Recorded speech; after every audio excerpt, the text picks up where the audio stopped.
சொர்க்கத்தை நோக்கி என்கிற ஒரு தலைப்பின் கீழ் அல்லாஹ்வினுடைய ஆயத்தின் மூலமும் ரசூலுல்லாஹி ஸல்லல்லாஹு அலைஹி வஸல்லம் அவர்களுடைய பொன்மொழிகளின் மூலமும் அல்லாஹ் நல்லவர்களுக்காக வேண்டி மறுமை நாளில் படைத்து வைத்திருக்கின்ற அந்த சொர்க்கத்து பேரின்பத்தினுடைய முக்கியமான ஒரு சில விபரங்களை இன்ஷா அல்லாஹ் இன்றைய தினம் நாம் அறிந்து கொள்ள கடமைப்பட்டிருக்கிறோம். எல்லாம் வல்ல அல்லாஹ் உங்களுக்கும் எனக்கும், உங்களது குடும்பத்தாருக்கும் எனது குடும்பத்தாருக்கும், நம்முடைய நண்பர்களுக்கும் நம்முடைய உறவினர்களுக்கும் நம்முடைய சமூக ஏகத்துவத்தை பின்பற்றி வாழ்ந்த சமுதாய மக்களுக்கும் அல்லாஹ் சொர்க்கத்தில் ஜன்னத்தில் ஃபிர்தௌஸ் என்கிற உயர்வான ஒரு அந்தஸ்தை மறுமை நாளில் நம் அனைவர்களுக்கும் தந்தருள வேண்டும் என ஒரு சிறிய ஒரு துவாவோடு என்னுடைய இந்த உரையினை துவங்குகிறேன். அன்பார்ந்த சகோதரர்களே, அல்லாஹு தாலா நம்மை எல்லாம் படைத்து நமக்கு இந்த உலகத்தில் வாழ்வதற்குண்டான அனைத்து வசதி வாய்ப்புகளையும் அல்லாஹ் ஏற்பாடு செய்து அவரவர்கள் பேசுகின்ற மொழிகளில் அல்லாஹ் ஒவ்வொரு தூதர்களையும் அனுப்பி அந்த தூதர்களுக்கு அவன் புறத்திலிருந்து வேதங்களையும் வழங்கி அந்த தூதர்கள் அந்த வேதத்திற்கு விளக்க உரையாக எதை செய்தால் அல்லாஹ் உங்களை நேசிப்பான், எதை செய்தால் அல்லாஹ்வுடைய கோபத்திற்கு நீங்கள் ஆளாவீர்கள், எதை செய்தால் மறுமை நாளில் நீங்கள் தண்டிக்கப்படுவீர்கள், எதை செய்தால் மறுமையில் உங்களுக்கு சொர்க்கம் கிடைக்கும் என்கிற ஒரு வழிகாட்டி இறை தூதரையும் அல்லாஹ் நமக்காக வேண்டி அனுப்பிய மார்க்கம் இஸ்லாம். அல்லாஹுவை குறித்து நபிகள் நாயகம் ஸல்லல்லாஹு அலைஹி வஸல்லம் அவர்கள் கூறும் பொழுது, ஒரு தாய் குழந்தையின் மீது செலுத்துகின்ற பாசத்தை காட்டிலும் அல்லாஹ் நம் மீது பாசம் செலுத்தக்கூடியவனாக இருக்கிறான் என்று ரசூலுல்லாஹி ஸல்லல்லாஹு அலைஹி வஸல்லம் அவர்கள் கூறினார்கள். இந்த உலகத்தில் எந்த ஒரு மதமும் எந்த ஒரு வேதமும் இறைவனை குறித்து அறிமுகம் செய்யாத அளவுக்கு அல்லாஹு தாலா நபிகள் நாயகம் ஸல்லல்லாஹு அலைஹி வஸல்லம் அவர்களின் மூலமாக, இறுதி வேதத்தின் மூலமாக தன்னை குறித்து அல்லாஹ் ரப்புல் ஆலமீன் அறிமுகம் செய்கிறான். அல்லாஹுவினுடைய பல பண்புகளில் ஒரு பண்பு, அவன் மிகப்பெரிய ரஹ்மான், மிகப்பெரிய ஒரு ரஹீம். அவனுக்கு நிகராக கருணையாளன் யாருமே கிடையாது. அவனுக்கு நிகராக நம் மீது இரக்கம் காட்டுகிறவர்கள் யாரும் கிடையாது என்பது அல்லாஹுனுடைய ஒரு பண்பு. அல்லாஹு தாலா மனித சமூகத்தை சார்ந்த நமக்கு பல்வேறு வகையான அருள்களை அல்லாஹ் அருள் இருக்கிறான். திருக்குரானில் ஏராளம் அருள்களை அல்லாஹ் குறிப்பிடுகிறான். அதில் அல்லாஹ் செய்த சொர்க்கம் நாமெல்லாம் அடைய வேண்டும் என்பதற்காக வேண்டி அல்லாஹ் செய்த ஒரு ஏற்பாடு, ஒரு மிகப்பெரிய ஒரு அருள் என்னவென்றால், இந்த உலகத்தில் தன்னால் படைக்கப்பட்ட அடியார்கள் மறுமை நாளில் எப்படியாவது அவர்கள் சொர்க்கத்திற்கு செல்ல வேண்டும், சொர்க்கத்தை கொண்டு தன்னுடைய அடியார்களை நிரப்ப வேண்டும், நரகத்திலே இருந்து தன்னுடைய அடியார்களை முழுக்க முழுக்க காப்பாற்ற வேண்டும் என்பதுதான் அல்லாஹ்வினுடைய பிரதானமான லட்சியம்.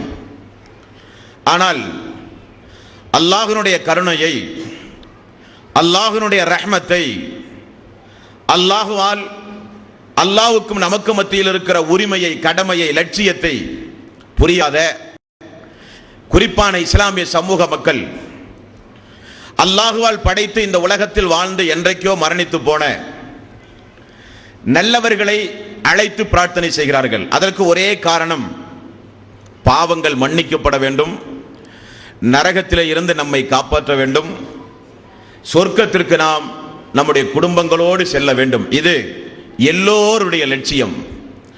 அந்த லட்சியத்தை அடைகின்ற முயற்சியில் அல்லாஹ்வின் மீது முழுக்க முழுக்க தவக்கல்து வைத்து, அல்லாஹ் நிச்சயம் நம்மை காப்பாற்றுவான், நாம் அவனுடைய அடியார்கள், அவனுடைய கையில் தான் சொர்க்கமும் நரகமும் இருக்கிறது என்று முழுக்க முழுக்க அல்லாஹுவை சார்ந்திருக்கிற சாரார் ஒரு சாரார்.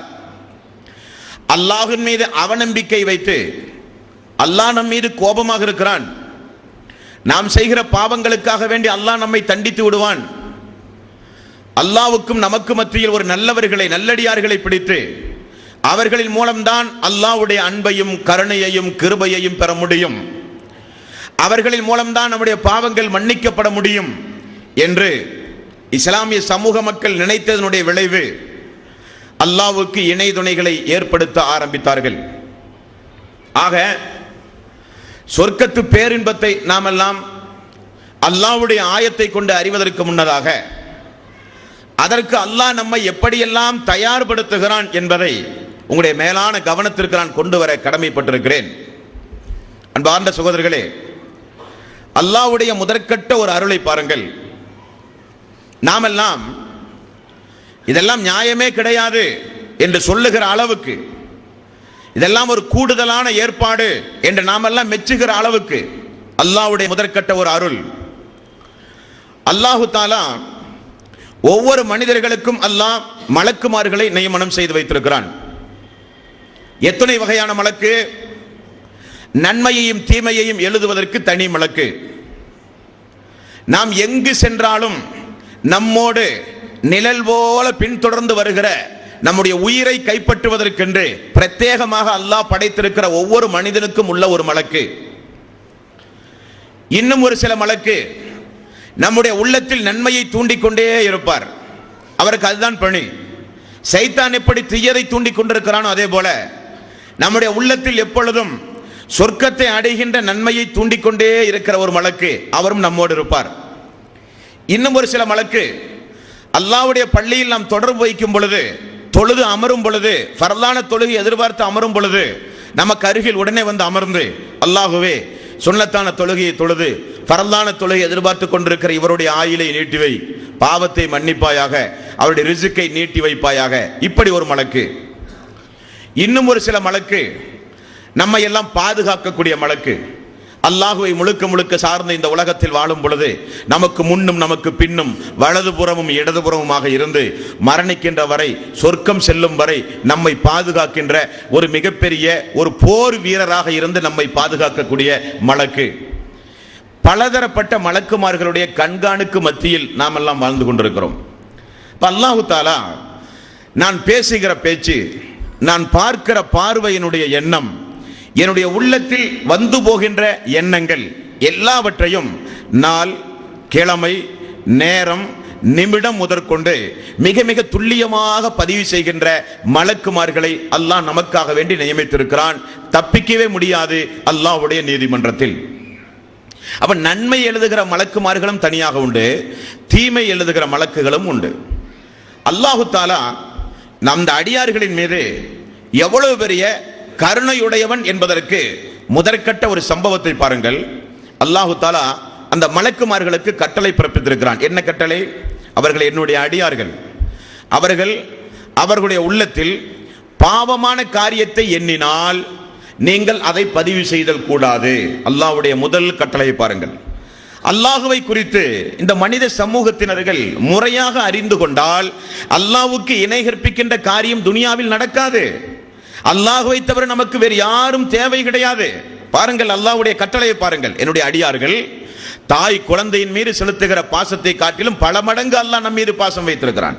என்னுடைய அடியார்கள் தவறான தீய காரியங்களை எண்ணினால், உள்ளத்தில் நினைத்தால், ஏதாவது ஒரு பாவத்தை நீங்கள் உடனே எழுதாதீர்கள்.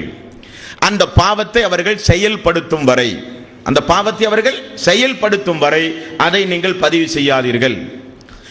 நன்மையான விஷயங்களை பதிவு செய்கிற மலக்குக்கு அல்லாஹ் போடுகிற உத்தரவை பாருங்கள். என்னுடைய அடியான் உள்ளத்தில் ஒரு நன்மையை எண்ணினால் எண்ணியவுடனே அதற்குரிய நன்மையை எழுதிவிடுங்கள். அல்லாஹ்வுடைய எவ்வளவு பெரிய ஒரு கருணையாளன். ரெண்டும் ஒரே நிலைப்பாடு. என்னுடைய உள்ளத்தில் ஒரு தீமையை நினைக்கிறேன், ஆனால் என்னுடைய ரப், என்னை படைத்திருக்கிற என்னுடைய ரப், என்னை எப்படியும் மறுமை நாளில் சொர்க்கத்திற்கு அழைத்து செல்வதை லட்சியமாக கொண்டிருக்கிற என்னுடைய ரப் வானவர்களுக்கு போடுகிற கட்டளை, அவருடைய தீமையை பதிவு செய்யாதீர்கள். அவர் செயல்படுத்தினால் தான் நீங்கள் பதிவு செய்ய வேண்டும். நன்மையையோ எண்ணிய உடனே நன்மை. இந்த ரமலானுடைய மாதத்தில் ஏழை எளியவர்களுக்கு எப்படியாவது நாம் கொஞ்சம் சிரமப்பட்டு கொஞ்சம் பணம் சம்பாதித்து நிறைய ஃபித்ரா அரிசி வாங்கி கொடுக்க வேண்டும், நிறைய தர்மங்களை செய்ய வேண்டும். மனசில் எண்ணுகிறேன், எண்ணிய உடனே அந்த நல்ல எண்ணங்களுக்கு நன்மைகள் எழுத ஆரம்பிக்கிறார்கள். இது அல்லாஹ்வுடைய எவ்வளவு பெரிய ஒரு நியமத். அடுத்தது அல்லாஹ் போடுகிற கட்டளையை பாருங்கள். தீமையை பதிவு செய்கிற மலக்கை பார்த்து அல்லாஹ் சொல்கிறான், என்னுடைய அடியான் தவறான காரியங்களை எண்ணும் பொழுது அதை பதிவு செய்யாதீர்கள். இனி அவன் அந்த தவறை செய்தால் என்ன தவறை செய்தானோ அதற்குரிய தீமையை மட்டுமே தான் நீங்கள் பதிவு செய்ய வேண்டும். அல்லாஹு தஆலா அவனுடைய அருள்மறையாம் திருமறை குர்ஆனில் 10வது அத்தியாயத்தின் 27வது வசனத்தில் அல்லாஹ் அதை ஞாபகப்படுத்துகிறான். வல்லதீன கஸபு ஸய்யிஆத்தி ஜஸாஉன் ஸய்யிஅத்தின் பிமிஸ்லிஹா. ஒரு தீமையை நீங்கள் செய்தால் அந்த தீமைக்குரிய கூலியை போல உங்களுக்கு தண்டனை வழங்கப்படும். அந்த அளவுக்கு தான் தண்டனை. இனி நன்மைக்குரிய மலக்கை பார்த்து அல்லாஹ் என்ன சொல்கிறான்? என்னுடைய அடியான் நன்மையை எண்ணினால் நன்மை, அவன் ஒரு நன்மையை செய்தால் ஒரு தீமையை செய்தால் ஒரு தீமை பதிவு செய்யப்படுகிறது. ஒரு நன்மையை செய்தால் ஒரு நன்மை தானே பதிவு செய்ய வேண்டும். ஆனால் அல்லாஹு தஆலா நாம் ஒரு நன்மையை செய்யும் பொழுது அந்த நன்மைக்கு கூலியாக 1 700 மடங்கு வரை நன்மை என்றும், 1 பல மடங்கு நன்மை என்றும், 1 இரட்டிப்பு நன்மை என்றும், 1 கணக்கின்றி நன்மை என்றும் அல்லாஹு தஆலா எழுதுகிறான். இது எவ்வளவு பெரிய ஒரு பாக்கியம். ஒரு தீமைக்கு ஒரு தண்டனை, ஒரு நன்மைக்கு ஒரு நன்மை எழுதுவதற்கு பகரமாக அல்லாஹு தஆலா நம் மீது இரக்கம் கொண்டிருக்கிறேன் என்பதற்கு சாட்சியாக அல்லாஹ்வுடைய மிகப்பெரிய நியமத்தை பாருங்கள். அல்லாஹ் சொல்கிறான் 7வது அத்தியாயத்தின் 161வது வசனம். இந்த வசனத்தை அல்லாஹ் சொல்கிறான், சனஸீதுல் முஹ்ஸினீன், நன்மைகளை செய்பவர்களுக்கு கூலி கணக்கின்றி நான் கொடுப்பேன் என்று அல்லாஹ் ரப்பல் ஆலமீன் அவனுடைய முதற்கட்ட அவனுடைய கருணை அல்லாஹ் ரப்பல் ஆலமீன் சொல்கிறான். தீமையை நினைத்தாலும் எழுதப்படும், நன்மையை நினைத்தாலும் எழுதப்படும் என்றால் யாராவது சொர்க்கம் போக முடியுமா என்று சொல்லுங்களே. ஃபமன் யஅமல் மிஸ்கால தர்ரத்தின் கைரன் யரா வமன் யஅமல் மிஸ்கால தர்ரத்தின் ஷர்ரன் யரா. அணு அளவு நன்மையை செய்தாலும் அதற்குரிய பிரதிபலனை பார்ப்பீர்கள், அணு அளவு தீமையை செய்தாலும் அதற்குரிய பிரதிபலனை மறுமையில் பார்ப்பீர்கள். அல்லாஹு தஆலா ஆதமுடைய மக்கள் அனைவரும் தவறு செய்யக்கூடியவர்கள். அல்லாஹ் நீதி செலுத்தக்கூடியவன். தவறை எண்ணினேன், பாவத்தை எண்ணினேன், எனக்கு பாவம் பதிவு செய்யப்பட்டாலும் மறுமை நாளில் நான் ஒன்றும் அல்லாஹ்விடத்திலே நியாயம் கேட்க முடியாது. எண்ணியதை தானே பதிவு செய்தார்கள். அதே போல நன்மையை எண்ணினேன், எண்ணியவுடன் அல்லாஹ் நன்மையை பதிவு செய்தான். தீமையை செய்தேன், செய்ததற்கு ஒரே ஒரு தண்டனை. நன்மையை செய்தேன், என்னுடைய தக்வாவுக்கு, என்னுடைய ஈமானுக்கு, என்னுடைய ஹிதாயத், என்னுடைய இஹ்லாஸ், அல்லாஹ்வுக்காக வேண்டி எந்த அளவுக்கு அந்த காரியத்தை செய்தேனோ அந்த வெகுமதியை கருத்தில் கொண்டு அல்லாஹு தஆலா செய்கிற நாளை பொறுத்து, அந்த நன்மையை செய்கிற நாளை பொறுத்து, நன்மையை செய்கிற இடத்தை பொறுத்து, நன்மை செய்கிற நேரத்தை பொறுத்து, நன்மை செய்கிற மாதத்தை பொறுத்து அல்லாஹு தஆலா இந்த நன்மைகளினுடைய பட்டியலை அல்லாஹ் விரிவாக்கம் செய்து கொண்டே போகிறான். அல்லாஹு தஆலா ரமலானுடைய மாதத்தில் ஒரு சுபஹான் அல்லாஹ் சொன்னால் ஒரு நன்மை தானே. ஆனா அல்லாஹ் சொல்கிறான், எண்ணிலடங்காத கூலி என்னுடைய அடியார்களுக்கு. இப்படி ஒரு கிராண்ட் ஆஃபர். ஒவ்வொரு வருடத்துடைய ரமலானுடைய மாதம் 30 நாளும் ஒரு நன்மையை செய்தால் பல கோடி நன்மை, ஒரு ரக்காத்து தொழுதால் பல லட்சம் நன்மை, ஒரு 10 ரூபாய் தர்மம் செய்தால் பல கோடி தர்மம் செய்த நன்மை. மறுமையில் மனிதர்கள் எல்லாம் எழுப்பி நிப்பாட்டப்பட்டால் சொர்க்கம் செல்லுகிற மனிதர்கள் மிக மிக குறைவு. இப்ப அல்லாஹு தஆலா தன்னுடைய அடியார்களுக்கு மீண்டும் செய்கிற ஒரு பிரதானமான ஒரு அருளை நினைத்து பாருங்கள். சுப்ஹானல்லாஹ், இஸ்லாத்தை அல்லாஹ் நமக்கு தந்ததற்கின்றதே. வழி துக்கபீருல்லாஹ் அலா மா ஹதாக்கும், உங்களை நேர்வழிப்படுத்திய அல்லாஹுவை எப்பொழுதும் நீங்கள் புகழுங்கள் என்று அல்லாஹ் சொல்லுகிறானே. நாம் மரணிக்கின்ற வரை, உயிர் மூச்சு இருக்கின்ற வரை அல்லாஹ்வுக்கு நன்றி கடன் செலுத்தினாலும் போதாது என்று சொல்லுகிற அளவுக்கு அல்லாஹ்வுடைய அடுத்த ஒரு நியமத்தை பாருங்கள். இப்ப நாமெல்லாம் ஆதமுடைய மக்கள், சைத்தானுடைய தூண்டுதலினால் பாவம் செய்யாமல் இருக்க முடியாது.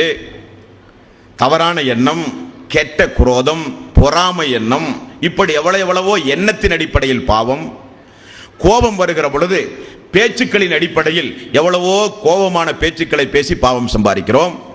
சந்தர்ப்ப சூழ்நிலையினால் வியாபாரம், குடும்பம், மன உளைச்சல், எவ்வளவோ பாவங்களை இந்த மனித சமூகத்திலே செய்கிறோம். இவைகளெல்லாம் அல்லாஹ் பதிவு செய்து அப்படியே பத்திரமாக மறுமை நாளிலே கொண்டு வந்தால் நீங்களும் நானும் சொர்க்கத்தை ஏறெடுத்தே பார்க்க முடியாது. அப்படி செய்கிறவனா அல்லாஹ்? அப்படிப்பட்ட ரப்பையா ரசூலுல்லாஹி ஸல்லல்லாஹு அலைஹி வஸல்லம் நமக்கு அறிமுகம் செய்தார்கள். அல்லாஹு தஆலா அடுத்தது நம் மீது பொழிந்திருக்கிற ஒரு கருளை பாருங்கள். எப்படிப்பட்ட அருள்! நீங்கள் இந்த உலகத்தில் நிறைய நற்கர்மங்களை செய்து வாருங்கள். அந்த நற்கர்மங்களுக்கு ஒன்றிலிருந்து பல நூறு மடங்கு கணக்கில்லாத நன்மையை நான் தருவது போக அதற்கு பகரமாக பாவங்களையும் நான் அளிக்கிறேன் என்கிறான் அல்லாஹ். நாம் செய்த பாவத்தை உலகத்திலேயே அளிக்கிறேன், மறுமையில் அது விசாரிப்புக்கே கொண்டு வரப்படாது. இது எவ்வளவு பெரிய ஒரு நியமத் அன்பார்ந்த சகோதரர்களே. உதாரணத்திற்கு நபிகள் நாயகம் ஸல்லல்லாஹு அலைஹி வஸல்லம் அவர்கள் கூறினார்கள், அல்லாஹ்வுடைய பாதையில் நீங்கள் தர்மம் செய்யுங்கள். அல்லாஹ்வுடைய பாதையில் காய்ந்த பேரித்தம்பழம் உங்களிடத்தில் இருந்தால் கூட அதையாகினும் அல்லாஹ்வுடைய பாதையிலே தர்மம் செய்யுங்கள். எதற்காக? அல்லாஹ்வுடைய கோபத்தை தணித்து விடும். அல்லாஹ் ஏதோ ஒரு வகையில் நம்முடைய ஒரு பேச்சு அல்லாஹ்வுடைய அரசையே நடுங்கக்கூடிய வகையில் இருக்கும். நம்முடைய ஒரு பேச்சு நம்முடைய அமல்கள் எல்லாம் அழிந்து நாசமாகக்கூடிய வகையில் இருக்கும். நம்முடைய ஒரு பேச்சு அதற்காக வேண்டியே அல்லாஹ் நரகத்தில் போடுகிற அளவுக்கு ஏதோ ஒரு வகையில் அல்லாஹ் நம் மீது கோபமுடையவனாக இருப்பான். அதே நேரத்தில் நாம் செய்கிற சதக்காக்கள், நாம் செய்கிற தர்மங்கள், அல்லாஹ்வுடைய பாதையில் நாம் செலவு செய்யும் பொழுது அல்லாஹ்வுடைய கோபம் உங்களின் மீது தணிகிறது. அது மட்டுமல்ல, நீங்கள் ஒரு நன்மையை செய்தால் என்ன செய்ய வேண்டும்? ரஹ்மான் அகிலத்தின் அதிபதியாகிய அல்லாஹ் என்ன செய்ய வேண்டும்? நன்மையை செய்தால் நன்மைக்குரிய கூலி எவ்வளவு வேண்டுமானாலும் கேள் தருகிறேன். அத்தோடு முடிந்தது, அவ்வளவுதானே. ஆனால் நீங்கள் செய்த பாவம் அத்தோடு கொஞ்சம் மன்னிக்கப்படுகிறது. அல்லாஹ்வுடைய ஒரு ஏற்பாடு. ரசூலுல்லாஹி ஸல்லல்லாஹு அலைஹி வஸல்லம் அற்புதமாக சொல்லி வருகிற சம்பவத்தை எல்லாம் பாருங்கள் அன்பான சகோதரர்களே. நீங்கள் தொழுகைக்காக வேண்டி ஒலு செய்கிறீர்கள். ஒலு செய்யும் பொழுது என்ன அங்கே நடக்கிறது? ஒலு செய்துவிட்டு தொழுதால் ஒரு தனியாக தொழுதால் ஒரு நன்மை, ஜமாத்தோடு தொழுதால் 27 மடங்கு நன்மை. அவ்வளவுதானே. தொழுகிறோம், நான் முஸ்லீம், உலகத்தில் எனக்கு அல்லாஹ் எவ்வளவோ அருள் கொடைகளை தந்திருக்கிறான், அதற்கு நன்றி கடன் செலுத்த தொழுகை, நோன்பு, ஜக்காத், ஹஜ் போன்ற வணக்க வழிபாடு செய்வது என்னுடைய கடமை. தொழுகிறேன், நோன்பு, அதற்குரிய கூலியை தர வேண்டும், அவ்வளவுதானே. ஆனால் அல்லாஹ் என்ன செய்கிறான் பாருங்கள். தன்னுடைய அடியானை பரிசுத்தப்படுத்துகிறான் அல்லாஹ். எப்படி? ஒது செய்யும் பொழுது பிஸ்மில்லாஹிர் ரஹ்மானிர் ரஹீம் என்று சொல்லி கைகளை முதலில் கழுவுகிறான். ரசூலுல்லாஹி ஸல்லல்லாஹு அலைஹி வஸல்லம் அவன் கை கழுவுவது தொழுகைக்கு ஒரு தூய்மையான ஒரு காரியத்தை தொழுகைக்காக வேண்டி செய்கிறான் என்று சொல்லவில்லை. கைகளை கழுவும் பொழுது அத்தோடு சேர்த்து கையினால் செய்த பாவம் களையப்படுகிறது. முகத்தை கழுவுகிறான். கண்ணின் மூலம் அந்நிய பெண்ணை பார்ப்பது, ஆபாச காட்சிகளை பார்ப்பது, தவறான காரியங்களை பார்ப்பது, கண்ணின் மூலம் செய்த பாவம் மன்னிக்கப்படுகிறது. வாய் கொப்பளிக்கிறான். வாயின் மூலம் கெட்ட கெட்ட தீய பேச்சுக்கள், அல்லாஹ்வுடைய கோபத்தை தட்டி எழுப்பக்கூடிய பேச்சுக்களை பேசியிருந்தால் வாய் செய்த பாவங்கள், அந்த பாவங்கள் கழுவப்படுகிறது. ஒலுவின் மூலம் கைகள், கால்கள், முகம், வாய் பாவம் மன்னிக்கப்படுகிறது. மனிதன் இதை கொண்டுதானே பாவம் செய்கிறான். தொழுகைக்கு வருவதற்கு முன்னதாகவே எல்லா பாவங்களும் மன்னித்து தூய்மையாக தொழுகைக்கு வருகிறான், தூய்மையாக வருகிறான். ரசூலுல்லாஹி ஸல்லல்லாஹு அலைஹி வஸல்லம் இன்னும் ஒருபடி மேலாக சொன்னார்கள், வீட்டிலிருந்து ஒது செய்து வாருங்கள். அப்படி வீட்டிலிருந்து ஒது செய்து வந்தால் நீங்கள் எடுத்து வைக்கிற ஒவ்வொரு எட்டுக்கும் ஒரு நன்மை, ஒரு பதவியை அல்லாஹ் உயர்த்துகிறான், ஒரு தீமையை அல்லாஹ் மன்னிக்கிறான். அல்லாஹ்வுடைய ஒரு ஏற்பாட்டை பாருங்கள். சுப்ஹானல்லாஹ். வீட்டிலே இருந்து ஒது செய்து வரும் பொழுது, நடந்து வரும் பொழுது, பள்ளியை நோக்கி வரும் பொழுது ஒரு நன்மை, ஒரு தீமை, ஒரு நன்மை, ஒரு தீமை. எவ்வளவு எட்டு எடுத்து வைக்கிறோமோ நம்முடைய வாழ்வில் செய்த பாவங்கள் மன்னிக்கப்படுகிறது. விசாரணைக்கு கொண்டே வரப்படாது. இது தொழுதாச்சு. ரசூலுல்லாஹி ஸல்லல்லாஹு அலைஹி வஸல்லம் அவர்கள் சொன்னார்கள், லொஹ்ர் தொழுகை தொழுதீர்களா, அஸ்ர் தொழுகை வரை, லொஹ்ர் தொழுகைக்கும் அஸ்ர் தொழுகைக்கும் இடைப்பட்ட பாவம் மன்னிக்கப்படுகிறது. நம்முடைய வாழ்வில் செய்த பாவம், தொழுது முடிந்து வெளியேறி மக்களோட வாழும் பொழுது ஏதாவது பாவம் செய்தால் அசரை வரை உள்ள பாவம், மக்ரிப் வரை உள்ள பாவம், இஷா வரை உள்ள பாவம், தினசரி ஐவேளை தொழுகும் பொழுதே அதே அநேகமான பாவங்கள் மன்னிக்கப்படுகிறது. ரசூலுல்லாஹி ஸல்லல்லாஹு அலைஹி வஸல்லம் அவர்கள் கூறினார்கள், இது போக ஒரு ஜுமாவுக்கும் இன்னொரு ஜுமாவுக்கும் இடைப்பட்ட பாவம் மன்னிக்கப்படுகிறது.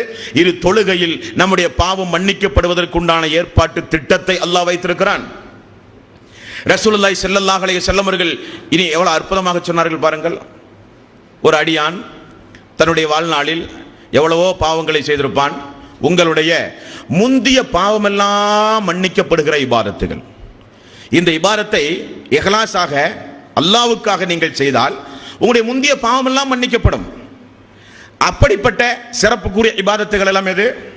ஒன்று, யார் ஒருவர் ஹஜ்ஜுடைய மாதத்தில் ஹஜ் செய்கிறார்களோ அந்த ஹஜ் அல்லாஹ்விடத்தில் ஒப்புக்கொள்ளப்பட்ட ஹஜ்ஜாக இருந்தால் அவருடைய முற்சென்ற எல்லா பாவங்களையும் அல்லாஹ் மன்னித்து விடுகிறான். இது எவ்வளவு பெரிய ஒரு பாக்கியம் அன்பார்ந்த சகோதரர்களே. செய்த ஹஜ்ஜுக்கு கூலி கொடுப்பதுதானே நியாயம். அவன் தன்னுடைய பொருளாதாரத்தை செலவு செய்து உடலை உழைத்து ஹஜ்ஜுடைய மாதத்தில் செய்கிற நன்மைக்கு கூலி கொடுத்தால் போதுமே. கூலியையும் கொடுத்து ஒப்புக்கொள்ளப்பட்ட ஹஜ்ஜுக்கு கூலி சொர்க்கம். அது ரசூலுல்லாஹி ஸல்லல்லாஹு அலைஹி வஸல்லம் அவர்கள் சொல்லிவிட்டார்கள். கூடுதலாக அல்லாஹ் அறிவிப்பு செய்கிறான், என்னுடைய அடியான் அந்த ஹஜ்ஜை நிறைவேற்றிய காரணத்தினால் முற்சென்ற எல்லா பாவங்களும் மன்னிப்பு. அன்று பிறந்த பாலகனை போல. எவ்வளவு அற்புதமான ஒரு வாய்ப்பு. அடுத்து ரசூலுல்லாஹி ஸல்லல்லாஹு அலைஹி வஸல்லம் இந்த ரமலானுடைய மாதம், ஒவ்வொரு வருடமும் ரமலானுடைய மாதம் வரும்போது, ஹஜ்ஜுக்கு எல்லோராலும் செல்ல முடியாது, ரமலானுடைய மாதம் வரும்பொழுது மன்சாம ரமலான ஈமானன் வயஹ்திசாபன் உஃபிர லஹு மா தகத்தம மின் தன்பிஹி. யார் உள தூய்மையோடு அல்லாஹ் நிச்சயம் என்னை மன்னிப்பான், என்னுடைய ரப்பு நிச்சயம் எனக்கு சொர்க்கத்தை தருவான், என்னுடைய ரப்பு நிச்சயம் நரகத்தில் இருந்து என்னை காப்பாற்றுவான் என்று உறுதி பூண்டு உறுதி எடுத்து யார் ரமலானுடைய மாதத்தில் இரவு நேரத்தில் நின்று வணங்குகிறார்களோ அவர்களுடைய முற்சென்ற எல்லா பாவமும் மன்னிக்கப்பட்டது. முற்சென்ற எல்லா பாவங்களும் மன்னிக்கப்பட்டது. ரமலானுடைய மாதம் முடிந்து இனி பாவம் செய்தால்தான். அப்ப நம்முடைய ஒவ்வொரு இபாதத்துகளும் உயிரோட்டமாக அமையும் பொழுது முற்சென்ற பாவங்கள் எல்லாம் மன்னிப்பு. இதற்கு இடையில் ஒவ்வொரு வருடத்தினுடைய பாவ மன்னிப்பு, இதற்கு இடையில் இன்னும் அல்லாஹ்வுடைய ஏற்பாடு, ஒவ்வொரு வருடத்துடைய பாவத்துடைய மன்னிப்பு. யார் ஒருவர் முஹர்ரம் மாதம் பிறை 9, 10 ஆசூரா நாளில் நோன்பு வைக்கிறார்களோ அவர்களுடைய முந்தைய ஒரு வருட பாவம் மன்னிப்பு. முந்தைய ஒரு வருட பாவ மன்னிப்பு அல்லாஹ்வுடைய ஏற்பாடு. ஒரு வருட பாவ மன்னிப்பு, முந்தைய காலங்களில் நீங்கள் செய்த பாவ மன்னிப்பு, உங்களுடைய ஆயுள் காலத்தில் நீங்கள் செய்து வருகிற பாவம் ஒழுவின் மூலம் மன்னிப்பு, ஒரு தொழுகைக்கும் இன்னொரு தொழுகைக்கும் இடைப்பட்ட பாவம் மன்னிப்பு, ஒரு ஜும்மாவுக்கும் இன்னொரு ஜும்மாவுக்கும் இடைப்பட்ட பாவம் மன்னிப்பு. இப்படி அல்லாஹு தஆலா தன்னுடைய அடியார்களை பரிசுத்தப்படுத்தி முடிந்தவரை நரகத்திலிருந்து காப்பாற்ற அல்லாஹ் முயற்சி செய்கிறான். நீ இஸ்லாமிய மார்க்கத்தில் ஒரு இபாதத் உண்டு, உங்களுக்கு தெரியுமா? பத்ர் போர்க்களத்தில் கலந்து கொண்ட சஹாபாக்களுக்கு அல்லாஹு தஆலா கொடுத்த வெகுமதி என்ன? அவர்கள் உயிரோடு இருக்கிற காலம் வரை அவர்கள் ஏதாவது பாவங்கள் செய்தால் அந்த பாவத்திற்கு தண்டனை கிடையாது. பாவம் அட்வான்ஸ் மன்னிப்பு இல்லையா? நமக்கும் அப்படி ஒரு இபாதத் உண்டு, அட்வான்ஸ் மன்னிப்புக்குரிய இபாதத். எது என்று உங்களுக்கு தெரியுமா அன்பான சகோதரர்களே? நமக்கும் அட்வான்ஸ் மன்னிப்பு உண்டு, ஒரே ஒரு இபாதத்திற்கு மட்டும். எந்த இபாதத்?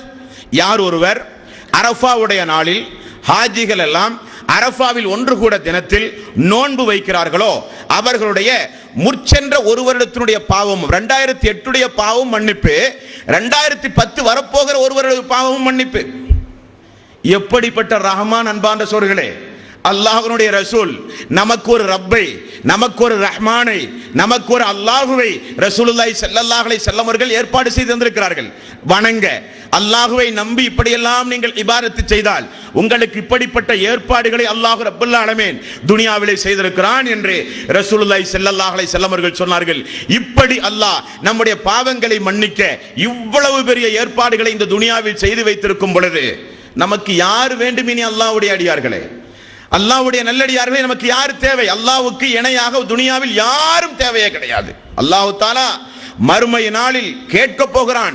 இந்துக்களானாலும் கிறிஸ்தவர்களானாலும் சீக்கியர்களானாலும் அவர்கள் யார் யாரையெல்லாம் வணங்கினார்களோ, அல்லாஹ்வுக்கு இணை துணைகளை ஏற்படுத்தினார்களோ எல்லா மக்களிடத்திலும் அல்லாஹ் மறுமை நாளில் நிச்சயம் கேட்பான், எனக்கு இணை வைக்க என்ன காரணம்?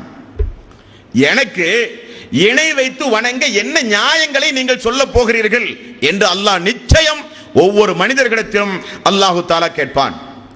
அடுத்தது ரசூலுல்லாஹி ஸல்லல்லாஹு அலைஹி வஸல்லம் அவர்கள் சொன்னார்கள், ஒரு உம்ராவுக்கும் இன்னொரு உம்ராவுக்கும் இடைப்பட்ட பாவ மன்னிப்பு. ஒரு உம்ரா செய்து விட்டீர்கள், ஒரு 2 வருடம் பொறுத்து 3 வருடம் பொறுத்து இன்னொரு உம்ரா செய்ய வேண்டும் என்று நினைக்கின்றீர்கள், 2 உம்ராக்களுக்கும் இடையே உள்ள பாவங்கள் மன்னிப்பு. அல்லாஹ் உலகத்திலேயே எல்லா வகையான ஏற்பாடுகளையும் செய்கிறான் பாருங்கள். அடுத்தது ரசூலுல்லாஹி ஸல்லல்லாஹு அலைஹி வஸல்லம் அவர்கள் சொன்னார்கள், நீங்கள் அடுத்தது அல்லாஹ்வுடைய ஒரு ஏற்பாட்டை பாருங்கள். நீங்கள் நண்பர்களை சந்திக்கிறீர்கள்.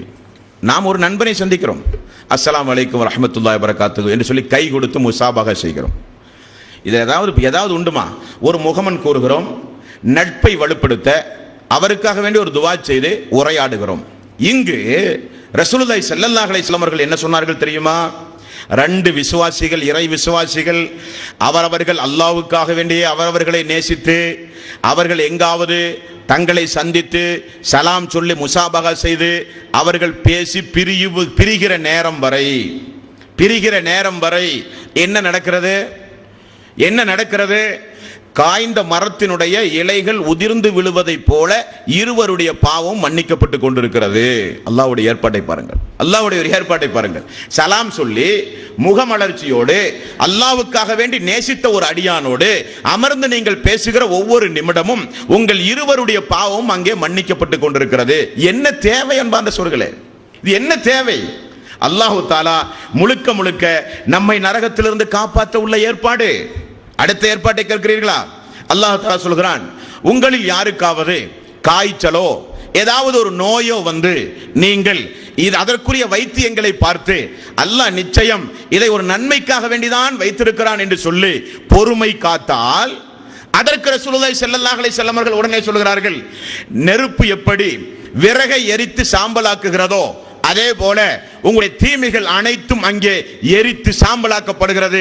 பொறுமையை நீங்கள் மேற்கொள்கிற காரணத்தினால் இங்கேயும் தீமைகள் அழிக்க ஒரு ஏற்பாடு. இதெல்லாம் போக அல்லாஹு தாலா மீண்டும் விசேஷமாக ஒவ்வொரு வாரத்தினுடைய திங்கள் வியாழன் அது அல்லாஹ்வுடைய விசேஷ கிராண்ட் ஆஃபர். நம்முடைய முயற்சி அல்ல அது. ஒது செய்வது நம்முடைய முயற்சி, தொழுவது நம்முடைய முயற்சி, ஹஜ் உம்ரா நம்முடைய முயற்சி. இந்த முயற்சிகளுக்கெல்லாம் அப்பால் அல்லாஹ்வுடைய ஒரு ஆஃபர் உண்டு. அது என்ன? ஒவ்வொரு திங்கள் வியாழனும் அல்லாஹு தாலா தன்னுடைய மக்களுக்கு, இணை வைக்காத மக்களுக்கு பொது மன்னிப்பு அல்லாஹ் வழங்குகிறான். பொது மன்னிப்பு. இவ்வளவு ஏற்பாட்டையும் அல்லாஹு தாலா செய்கிறானே, இந்த அல்லாஹ் நம்முடைய பாவங்களை மன்னிக்க மாட்டான். இந்த அல்லாஹ்வுடைய மனதில், இந்த அல்லாஹ்வுக்கும் நமக்கு மத்தியில் ஒரு நெருக்கத்தை ஏற்படுத்த அவுலியாக்களை பிடிப்போம் என்று மக்கள் எண்ணுகிறார்கள் என்றால் அல்லாஹ்வை குறித்து இந்த சமூகத்திற்கு முறையாக போதிக்கப்படவே இல்லை. ஆகவேதான் அல்லாஹு தஆலா ஃபஅலம் அன்னஹு லா இலாஹ இல்லல்லாஹ், வணக்கத்திற்கு தகுதியானவன் அல்லாஹ் ஒருவனை தவிர யாரும் இல்லை என்பதை முதலில் நீங்கள் படியுங்கள் என்கிறான் அல்லாஹ். முதலில் படியுங்கள் என்கிறான் அல்லாஹ். வானவர்களை நம்பலாம், நம்பிக்கை சம்பந்தப்பட்ட விஷயம். நரகத்தை நம்புங்கள், நம்பிக்கை சம்பந்தப்பட்ட விஷயம். சொர்க்கம் விதி எல்லாம் நம்பிக்கை சம்பந்தப்பட்ட விஷயம். அல்லாஹுவை நம்பிக்கை சம்பந்தப்பட்ட விஷயத்தோடு நாம் அல்லாஹுவை பார்க்க வேண்டுமா, அல்லது அல்லாஹுவை குறித்துள்ள அறிவோடு, அல்லாஹுவை குறித்து ஒவ்வொரு மனிதனும் தெளிவான சிந்தனையோடு இந்த உலகத்தில் வாழ்ந்து மரணித்தால் மட்டும்தான் வெற்றி. அல்லாஹ் இருக்கிறான், நம்பினால் போதாது. அல்லாஹ் நரகம் உண்டு, நம்பினால் போதும். சொர்க்கம் உண்டு, நம்பினால் போதும்.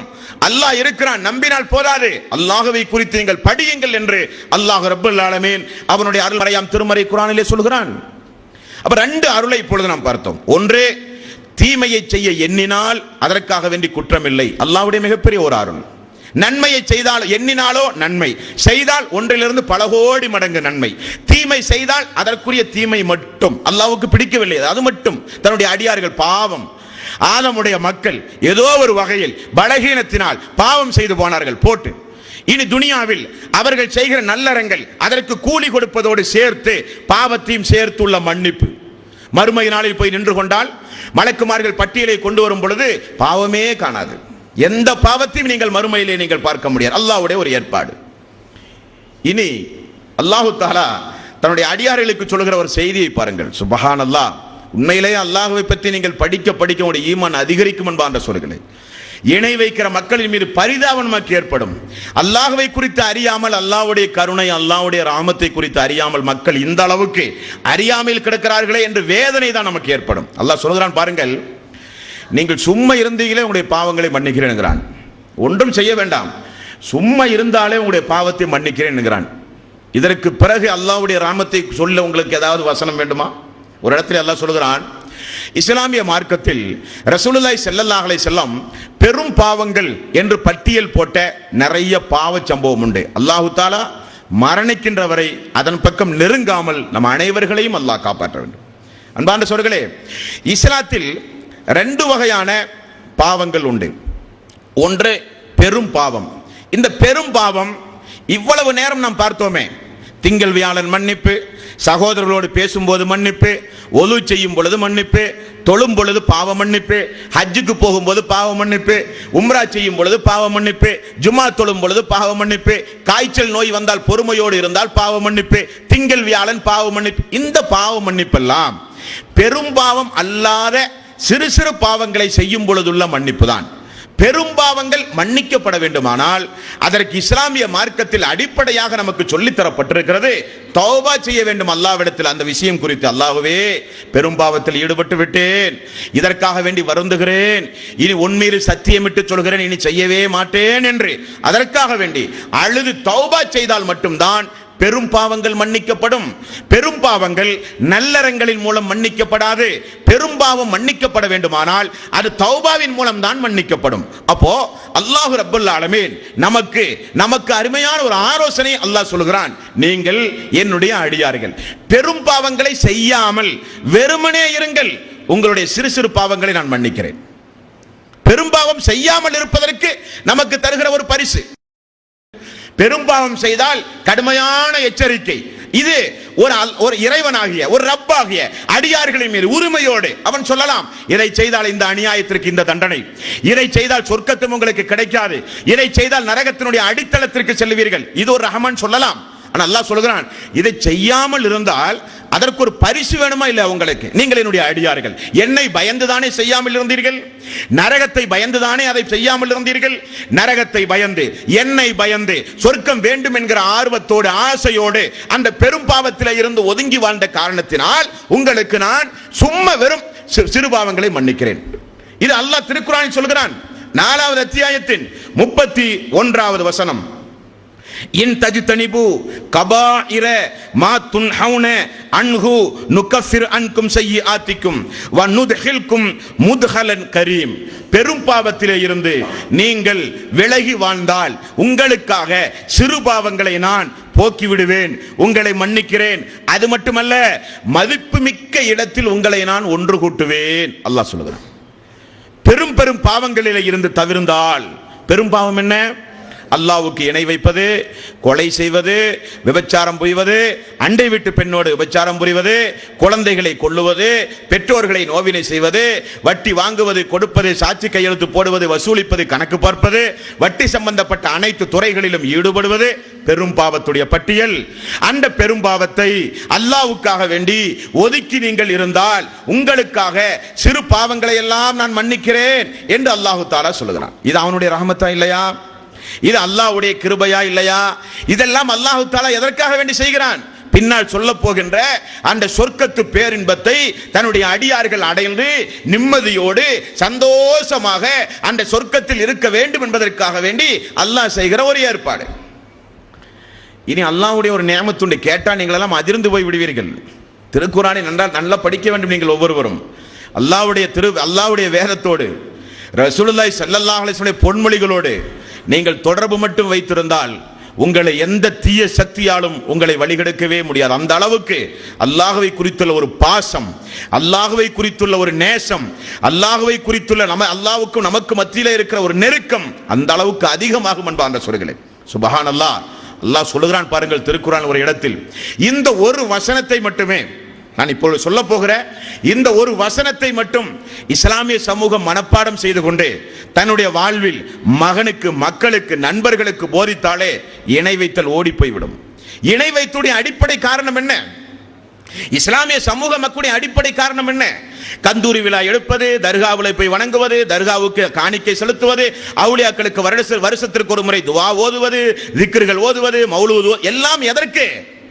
இவரின் மூலம் பாவம் மன்னிக்கப்பட வேண்டும், அவ்வளவுதானே. இவரின் மூலம் தான் நான் பாவம் மன்னிப்பேன் என்று யார் சொன்னால் என்று அல்லாஹ் கேட்டால் என்ன பதில்? நான் மன்னிக்க மாட்டேனா? மன்னிப்பதற்குண்டான ஏற்பாட்டை நான் துனியாவிலே செய்யவில்லையா? நீங்கள் செய்கிற குற்றத்தை எல்லாம் நான் பதிவு செய்து மறுமை நாளிலே கொண்டு வந்து விசாரிப்பேன், அப்புறம் உங்களுக்கு நான் தண்டனை தருவேன் என்று எங்காவது சொன்னேனா என்று அல்லாஹ் கேட்டால் என்ன பதில்? என்ன பதில் என்பான்ற சொற்களே. அல்லாஹ் தஆலா சொல்கிறான் பாருங்கள், நீங்கள் பாவம் செய்து விட்டீர்கள் இல்லையா?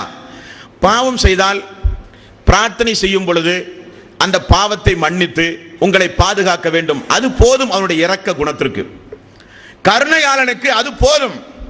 ஆனால் ஒரு 2 வருட காலம் தொடர்ந்து ஒரு அடியான் பாவம் செய்திருக்கான் வையுங்களேன். 2 வருட காலமும் தன்னுடைய ஆயுள் காலத்தை வீணடித்து விட்டான் வையுங்களேன். 2 வருடம் பொறுத்து 2010 ஜனவரி 1 தேதியில் ஒரு அடியான் அல்லாஹ்விடத்திலே துஆ செய்கிறான், யா அல்லாஹ், கடந்த ஆண்டுகள் இப்படியெல்லாம் அநியாயம் செய்தேன் யா அல்லாஹ், உன்னை பற்றி இப்பொழுதுதான் ஒரு தெளிவு கிடைத்திருக்கிறது யா அல்லாஹ், நீ மிகப்பெரிய இரக்க சிந்தனை உடையவன் என்று நான் திருமறை குர்ஆனின் மூலமும் நபிமொழிகளின் மூலமும் அல்லாஹ்வே நான் இப்பொழுதுதான் அறிந்தேன் என்று பாவம் செய்த நீங்கள் அடிமைத்தன்மையை பிரதிபலித்து இரண்டு கரத்தை உரத்தி யாருமில்லாத நேரத்தில் தனிமையில் கண்ணீர் விட்டு நீங்கள் அழும் பொழுது அல்லாஹ் சொல்கிற ஒரு ஆயத்துண்டு திருக்குர்ஆனில் 15வது அத்தியாயத்தின் 25வது அத்தியாயத்தின் 70வது வசனம், 14வது அத்தியாயத்தின் 10வது வசனம். இந்த இரண்டு வசனங்களிலும் அல்லாஹ் நம்மை அழைக்கிறான். பாருங்கள், அல்லாஹ் நம்மை அழைக்கிறான். இவ்வளவு ஏற்பாடுகளையும் பாவங்களை மன்னிக்க செய்த பிறகு அல்லாஹ் அழைக்கிறான். பாருங்கள், 14வது அத்தியாயத்தின் 10வது வசனத்தில் அல்லாஹ் சொல்கிறான், நீங்கள் அல்லாஹ்வுடைய தூதர் உங்களை அழைக்கிறார். எதற்காக? காலத் ருசுலுகும் அஃபில்லாஹி ஷக்குன் ஃபாத்திரிஸ் ஸமாவாத்தி வல் அர்த், வானங்களையும் பூமியையும் படைத்த அல்லாஹுவை உங்களுக்கு நான் அறிமுகம் செய்கிறேன். அந்த ரப்பின் மீதா நீங்கள் சந்தேகப்படுகிறீர்கள். அல்லாஹ் கேட்க சொல்கிறான், வானத்தையும் பூமியையும் படைத்த அல்லாஹ்வின் மீதா நீங்கள் அவநம்பிக்கை கொள்கிறீர்கள். எது ஊக்கும், அல்லாஹ் உங்களை அழைக்கிறான். எதற்காக வேண்டி? லியஃபிர லக்கும் மின் துனூபிக்கும் வ யுஅখিরக்கும் இலா அஜலி முஸம்மா, உங்களுக்கு உங்களுடைய பாவங்களை மன்னிப்பதற்காக, சொர்க்கத்தை உங்களுக்கு தருவதற்காக அல்லாஹ் உங்களை அழைக்கிறான். அழைத்தால் பிரார்த்தனை செய்தால் பாவ மன்னிப்பு, அவ்வளவுதானே. அல்லாஹு தாலா 25வது அத்தியாயத்தின் 70வது வசனத்தில் அல்லாஹ் சொல்லுகிறான். பாருங்கள், ஒரு அதிபயங்கரமான ஒரு சம்பவத்தை அல்லாஹ் சொல்லுகிறான். நாமெல்லாம் கற்பனையால் கூட நினைக்க முடியாத அளவுக்கு அல்லாஹ்வுடைய நிஅமத்திற்கு இது மிகப்பெரிய ஒரு எடுத்துக்காட்டான ஆயத். 25:70. இந்த 25வது அத்தியாயத்தின் 70வது வசனத்தில் அல்லாஹ் சொல்கிறான், இல்லா மன் தாப வ ஆமன வ அமில அமலன் சாலிஹன் ஃபஉலாயிக யுபத்திலுல்லாஹு ஸய்யிஆத்திஹிம் ஹஸனா வ கான அல்லாஹு கஃபூருர் ரஹீம். நீங்கள் அல்லாஹ்விடத்தில் பாவ மன்னிப்பு தேடினால், பாவங்களை சொல்லி கடந்த காலங்களில் செய்த தவறுகளை சொல்லி அல்லாஹ்விடத்தில் பாவ மன்னிப்பு தேடினால் அல்லாஹ் என்ன செய்வானாம்? உங்களுடைய திருந்துதலை பார்த்து, உங்களுடைய இஹ்லாஸான அந்த பிரார்த்தனைகளை பார்த்து, அல்லாஹ்வை பயந்து நீங்கள் ஓடி வந்ததை பார்த்து அல்லாஹு தஆலா பாவங்களை மன்னித்ததோடு மட்டுமல்லாமல் நீங்கள் செய்த பாவத்தை எல்லாம் நன்மையாக அல்லாஹ் மாற்றுகிறானாம். நீங்கள் செய்த பாவத்தை எல்லாம் நன்மையாக அல்லாஹ் ரப்பல் ஆலமீன் எழுத சொல்கிறானாம். மறுமையில் நமக்கு நிச்சயம் சொர்க்கம் உண்டு. அன்பான சொற்களே, நமக்கு நிச்சயம் மறுமை நாளிலே சொர்க்கம் உண்டு, எந்த சந்தேகமும் வேண்டாம். காரணம், அல்லாஹ் அவ்வளவு பிரம்மாண்டமான ஏற்பாடுகளை இந்த துனியாவில் அல்லாஹு தாலா நமக்காக வேண்டி செய்திருக்கிறான். அன்பான சொற்களே, ஆகவே நம்முடைய கடமை என்ன? பாவம் செய்தால் வருந்த வேண்டும், நல்லறங்களை தொடர்ந்து செய்ய வேண்டும். இந்த நல்லறங்களை தொடர்ந்து எந்த முறைப்படி செய்ய வேண்டும்? அல்லாஹ்வுடைய தூதர் காண்பித்து தந்த முறைப்படி செய்ய வேண்டும். அல்லாஹ்வுடைய தூதர் காண்பித்து தந்த முறைப்படி எப்படி செய்ய வேண்டும்? இஹ்லாஸாக. இஹ்லாஸ் என்றால் என்ன? நான் அல்லாஹ்வை பார்க்காவிட்டாலும் அல்லாஹ் என்னை பார்த்து கொண்டிருக்கிறான் என்கிற உயிரோட்டம் ஒவ்வொரு நன்மையிலும், சதக்காவானாலும், திக்ரானாலும், தௌபா ஆனாலும், பிரார்த்தனைகளானாலும், தொழுகையானாலும் என்னை ரப்பு பார்த்து கொண்டிருக்கிறான். நான் அவனை பார்க்காவிட்டாலும் அவன் என்னை பார்த்து கொண்டிருக்கிறான் என்கிற உயிரோட்டம் ஒவ்வொரு இபாதத்துகளை செய்யும் பொழுது பாவங்கள் எல்லாம் மன்னிக்கப்படுகிறது. பாவத்திற்கு பகரமாக நன்மைகள் எழுதப்படுகிறது. என்னுடைய எண்ணத்திற்கேற்றவாறு நான் செய்கிற நன்மையினுடைய கூலி இரட்டிப்பாக, பன்மடங்காக, கணக்கின்றி அல்லாஹ் ரப்பல் ஆலமீன் தருவதாக வாக்களித்து நம்மை அல்லாஹ் சொர்க்கத்திற்கு அழைக்கிறான். சொர்க்கத்திற்கு அல்லாஹ் நம்மை அழைக்கிறான். அப்படிப்பட்ட சொர்க்கத்தை அல்லாஹ் ரப்பல் ஆலமீன் தயார்படுத்தி வைத்திருக்கிறான். அந்த சொர்க்கத்தை அடைவதுதான் உங்களுடைய லட்சியம், என்னுடைய லட்சியம், இதை கேட்டுக்கொண்டிருக்கிற மக்களுடைய லட்சியமாக நிச்சயம் இருக்க வேண்டும் என்பான்ற சொற்களை அல்லாஹ் நிச்சயம் நம்மை காப்பாற்றுவான். யாரை? அவனை முழுக்க முழுக்க நம்பிய மக்களை, அவன் மீது அவமரியாதை கொண்ட மக்களை அல்ல. அல்லாஹு தாலா தர்கா வழிபாட்டு சிந்தனையுடைய இன்ன பிற அல்லாஹ்வுக்கு இணை கற்பித்த மக்களை அல்லாஹ் மறுமை நாளில் நிறுத்தி, ஏன் இந்த அப்துல் காதர் ஜீலானி இதோ நிற்கிறார், இவரை அழைத்து நீ பிரார்த்தனை செய்ய என்ன காரணம்? அல்லாஹ்வே, நீ பாவங்களை மன்னிக்க மாட்டாய், என் மீது நீ கோபமாக இருக்கிறாய், நான் ஒரு பாவி, ஆகவேதான் இவரின் மூலம் உன்னை நெருங்கினேன் என்றால் அல்லாஹ் திரும்ப கேட்பானே, உடைய பாவத்தை மன்னிக்க இவ்வளவு ஏற்பாட்டை உலகத்திலே நான் செய்தேனே, பிறகு எதற்கு இவர் என்று அல்லாஹ் கேட்டால் என்ன பதில்? என்ன பதில்? அன்பான சொல்லுங்கள், கொஞ்சம் யோசித்து பாருங்கள். இஸ்லாமிய சமூக தாய்மார்கள், இஸ்லாமிய இளைஞர்கள், பெரியோர்கள், அல்லாஹ்விடத்தில் அல்லாஹ்வை விட்டுவிட்டு என்றைக்கு ஒரு அடியான், சுருக்கமாக நீங்கள் தெரிந்து கொள்ள வேண்டும், அல்லாஹ்வை விட்டுவிட்டு ஒரு அடியான் அல்லாஹ் அல்லாத யாரிடமாவது போய் முறையிட்டால் அவன் அல்லாஹ்வை குற்றம் சுமத்துகிறான் என்று பொருள். அல்லாஹ்வை அவன் குற்றம் சுமத்துகிறான் என்று பொருள். எப்படி? அவுலியாக்கள் தான் பாவங்களை மன்னிக்க வேண்டும் என்றால் அல்லாஹு தாலா பாவங்களை மன்னிக்காதவன் என்று குற்றம் சுமத்தி அவன் சொல்லுகிறான். அவுலியாக்கள் தான் நோயை நமக்கு தீர்க்க வேண்டும் என்று சென்றால் அல்லாஹ்வுடைய வேலை நோயை தருவது, அவுலியாவுடைய வேலை தான் நோயை தீர்ப்பது, இல்லையா? வறுமை போக அவுலியாக்களே, நாதாக்களே, பத்ரீன்களே, தங்கல்மார்களே, எங்களுடைய வறுமை போக வேண்டும், வீட்டில் செழிப்பு வேண்டும் என்றால் அப்ப அல்லாஹ்வுடைய வேலை வறுமையை தருவது, அவுலியாக்களுடைய வேலை செழிப்பை தருவது. அப்ப அல்லாஹ்வை குற்றம் சுமத்துவதாக ஆகுமாகாதா? அவுலியாக்களை அழைத்து பிள்ளை வரம் கேட்டு ஒரு மலட்டுத்தன்மையுடைய ஒரு பெண், குழந்தை தாமதமாக பிறக்கின்ற ஒரு பெண் பிள்ளை வரம் கேட்டு தர்காவுக்கு சென்றால் அல்லாஹ்வுடைய வேலை என்ன? மலட்டுத்தன்மை கொடுப்பது அல்லாஹ்வுடைய வேலை. அவுலியாக்களுடைய வேலை குழந்தையை தருவது என்றால் இந்த இஸ்லாமிய மார்க்கம், இஸ்லாமிய மார்க்கத்தை பின்பற்றுகிற மக்கள் எவ்வளவு பாரதூரமான முடிவுக்கு சென்று விட்டார்கள். அல்லாஹ் பாவங்களை மன்னிக்க, பாவங்களை மன்னித்து நம்மை சொர்க்கத்திற்கு அழைக்க, மறுமை நாளில் நமக்கு சொர்க்கத்தை தர அல்லாஹ் இந்த 3 வகையான அருளை நம் மீது பொழிந்திருக்கிறானே, இது போதாதா அல்லாஹ்வை புரிந்து கொள்வதற்கு? அல்லாஹ்வுடைய முதல் நியமத் என்ன என்று பார்த்தோம்? தீமையை எண்ணினால் குற்றமல்ல, நன்மையை எண்ணினால் எண்ணிய உடனே நன்மை. தீமையை செய்தால் ஒரு தீமைக்கு ஒரு தண்டனை, நன்மையை செய்தால் ஒரு நன்மைக்கு பல கோடி மடங்கு நன்மை, ஒரே ஒரு நன்மைக்கு. இரண்டாவது அருள், நாம் செய்கிற பாவங்களை எல்லாம் நன்மைகளை கொண்டே அல்லாஹ் அளிக்கிற ஏற்பாடுகளை துனியாவில் செய்திருக்கிறான். இரண்டாவது அருள். மூன்றாவது, அல்லாஹ்விடத்திலே தௌபா செய்யும் பொழுது தீமைகளை எல்லாம் நன்மையாக மாற்றுகிற மிகப்பெரிய ஒரு நியமத்தை அல்லாஹு தாலா நம் மீது சொரிந்திருக்கிறான். நாம் ஒவ்வொருவரும் அல்லாஹ்வுடைய நியமத்தை புரிந்து நம்முடைய ஆயுள் காலத்தில் அல்லாஹ்வோடு அதிகம் நெருக்கம் வைக்கிற நன்மக்களாக மாற வேண்டும். பெரும்பாவத்திலே இருந்து ஒதுங்கினாலும் சிறு சிறு பாவங்கள் எல்லாம் மன்னிப்பு என்று சொல்கிற ரஹ்மானோடு அதிகம் நாம் தொடர்பு வைக்க வேண்டும். அன்பார்ந்த சகோதரர்களே, அல்லாஹு தாலா மறுமை நாளில் நல்லவர்களுக்காக வேண்டி அல்லாஹ் சொர்க்கத்தை படைத்திருக்கிறான். இந்த சொர்க்கம் எதற்காக வேண்டி அன்பார்ந்த சகோதரர்களே? ஒரு யதார்த்தத்தை ஆரம்பத்தில் நீங்கள் புரிந்து கொள்ள வேண்டும். இது ஒரு உலகம். ஒரு குறிப்பிட்ட ஆயுள் காலத்தை தாண்டி அல்லாஹ் நமக்கு இந்த துனியாவில் வாழ்வதற்கு ஒரு வாய்ப்பளித்த உலகம் இந்த உலகம். இந்த உலகத்தில் குறிப்பிட்ட வயது வரும் பொழுது நம்முடைய தேவைக்காக வேண்டி உழைக்கிறோம், பணம் சம்பாதிக்கிறோம், குறிப்பிட்ட நேரத்தில் திருமணம் முடிக்கிறோம், அல்லாஹ் நாடி குழந்தை செல்வம் கிடைக்கிறது, குடும்ப வாழ்வை தொடர்ந்து கொண்டிருக்கும் பொழுது பிள்ளைகளை தருகிறான், தந்தை தாய் என்கிற அந்தஸ்தோடு மீண்டும் குடும்ப வாழ்வு பெறுகிறது. இப்படி இந்த துனியாவில் வாழ்கிற ஒரு வாழ்வு. இந்த துனியாவுடைய இந்த வாழ்வில் இந்த துனியாதான் நமக்கு தேவை என்று நீங்கள் முடிவு செய்தால் நன்றாக கவனிக்க வேண்டும். இந்த துனியாதான் நமக்கு தேவை. இந்த துனியாவில் முடிந்தவரை நாம் பணம் சம்பாதித்து சந்தோஷமாக வீடுகளை கட்டி நல்ல ஆடம்பரமாக நல்ல அருஞ்சுவை உணவு உண்டு நிம்மதியாக கிடைத்ததையெல்லாம் அனுபவித்து இந்த உலகத்தில் வாழ்வோம் என்று நீங்கள் முடிவு செய்தால் அல்லாஹ்வுடைய ஒரு ஏற்பாடு உண்டு. உங்களை அல்லாஹ் தடுக்க மாட்டான், தாராளமாக அல்லாஹ் உங்களுக்கு தருவான். இது அல்லாஹ்வுடைய ஏற்பாடு. உலகத்தை விரும்புகிற மக்களுக்கு உலகத்தை கொடுப்பான், மறுமையை விரும்புகிற மக்களுக்கு மறுமையை கொடுப்பான். இனி உலகத்தை விரும்புகிற உங்களுக்கு இப்படி தன்னுடைய எல்லா வகையான நேரத்தையும் 24 மணி நேரத்தையும் இந்த துனியா உலகத்திற்காக வேண்டியே நீங்கள் செயல்படுத்தி வாழ்ந்து நீங்கள் மரணித்தால் மறுமை நஷ்டம், இல்லையா? காலையில் 9 மணிக்கு எழுந்து அவசரமாக உணவு உண்டு, வியாபாரத்திற்கு சென்று மதியம் அவசரமாக ஒரு அரை மணி நேரம் ஓய்வெடுக்க வந்து உணவு உண்டு, திரும்ப வியாபாரத்திற்கு சென்று இரவு 9 மணி 10 மணி பிள்ளைகள் எல்லாம் உறங்கிய பொழுது மனைவி எல்லாம் உறங்கி வீடெல்லாம் சாத்திய பிறகு திரும்ப 10 மணிக்கு வீட்டுக்கு வந்தாச்சு. வீட்டுக்கு வந்து குழந்தைகளோடு கொஞ்சம் நேரம் இல்லை, மனைவியோடு பேச நேரம் இல்லை. இந்த அளவுக்கு எப்பொழுது பார்த்தாலும் காசு, வியாபாரம், பொருளாதாரம் என்று ஒரு மனிதன் இருக்கிறான் என்று வைத்துக் கொள்ளுங்களேன். அவனுடைய வாழ்விலே இபாதத் இல்லை, குறித்த நேரத்தில் தொழுகை இல்லை. இனி குறித்த நேரத்தில் தொழுகை இருந்தாலும் தன்னுடைய சொந்த வாழ்வை மட்டுமே கவனிக்கிறான். இஸ்லாமிய மார்க்கத்தை படிக்க அவன் விரும்பவில்லை, இஸ்லாமிய மார்க்கத்தை பிரச்சாரம் செய்ய அவன் விரும்பவில்லை.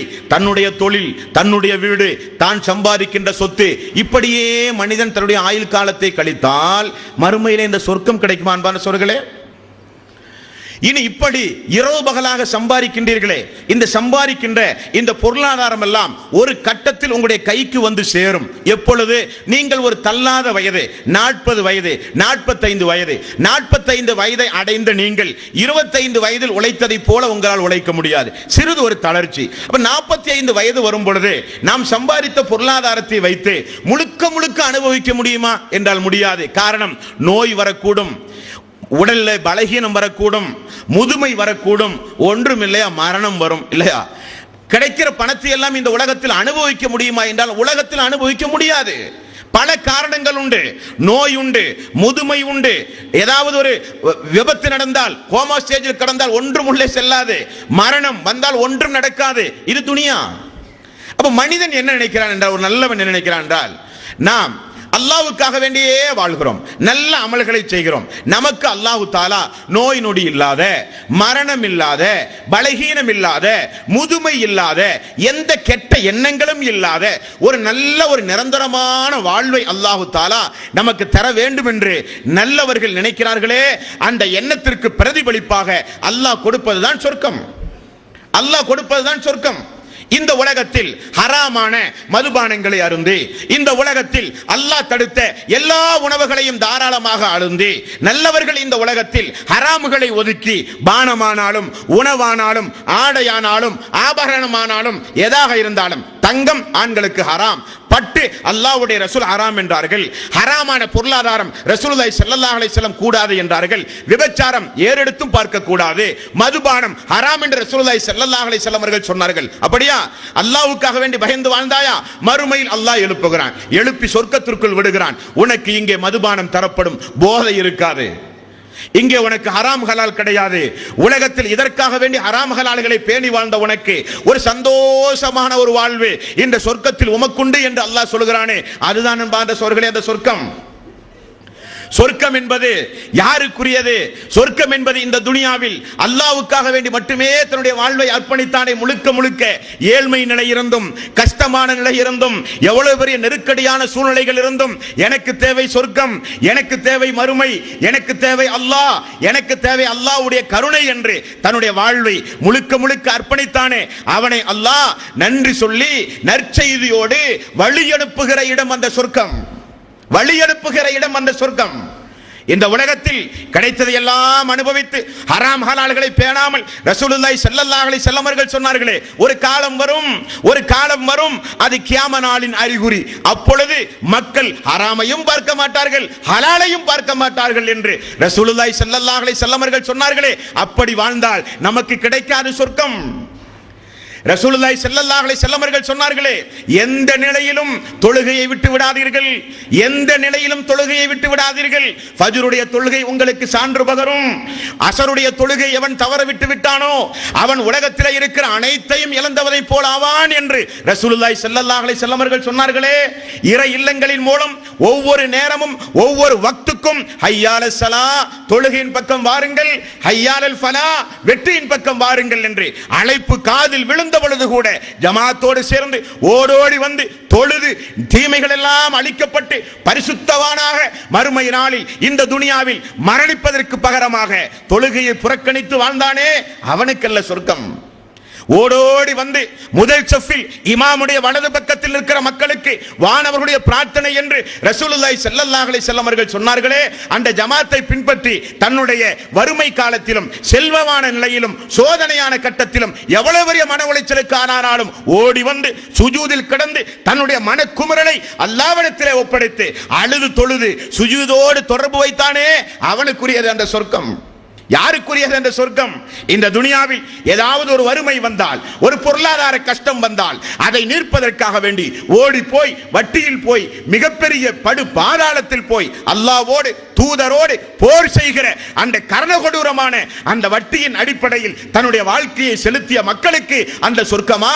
அல்லது வறுமை வந்தாலும் சகித்துக் கொள்வோம், வறுமை வந்தாலும் பொறுத்துக் கொள்வோம், என்னுடைய ரப் என்னை படைத்தான், எனக்குரிய ரிஸ்கை அல்லாஹ் நிச்சயம் எழுதி தீர்மானித்து விட்டான், அந்த ரிஸ்க் எனக்கு கிடைத்தே தீரும் என்று.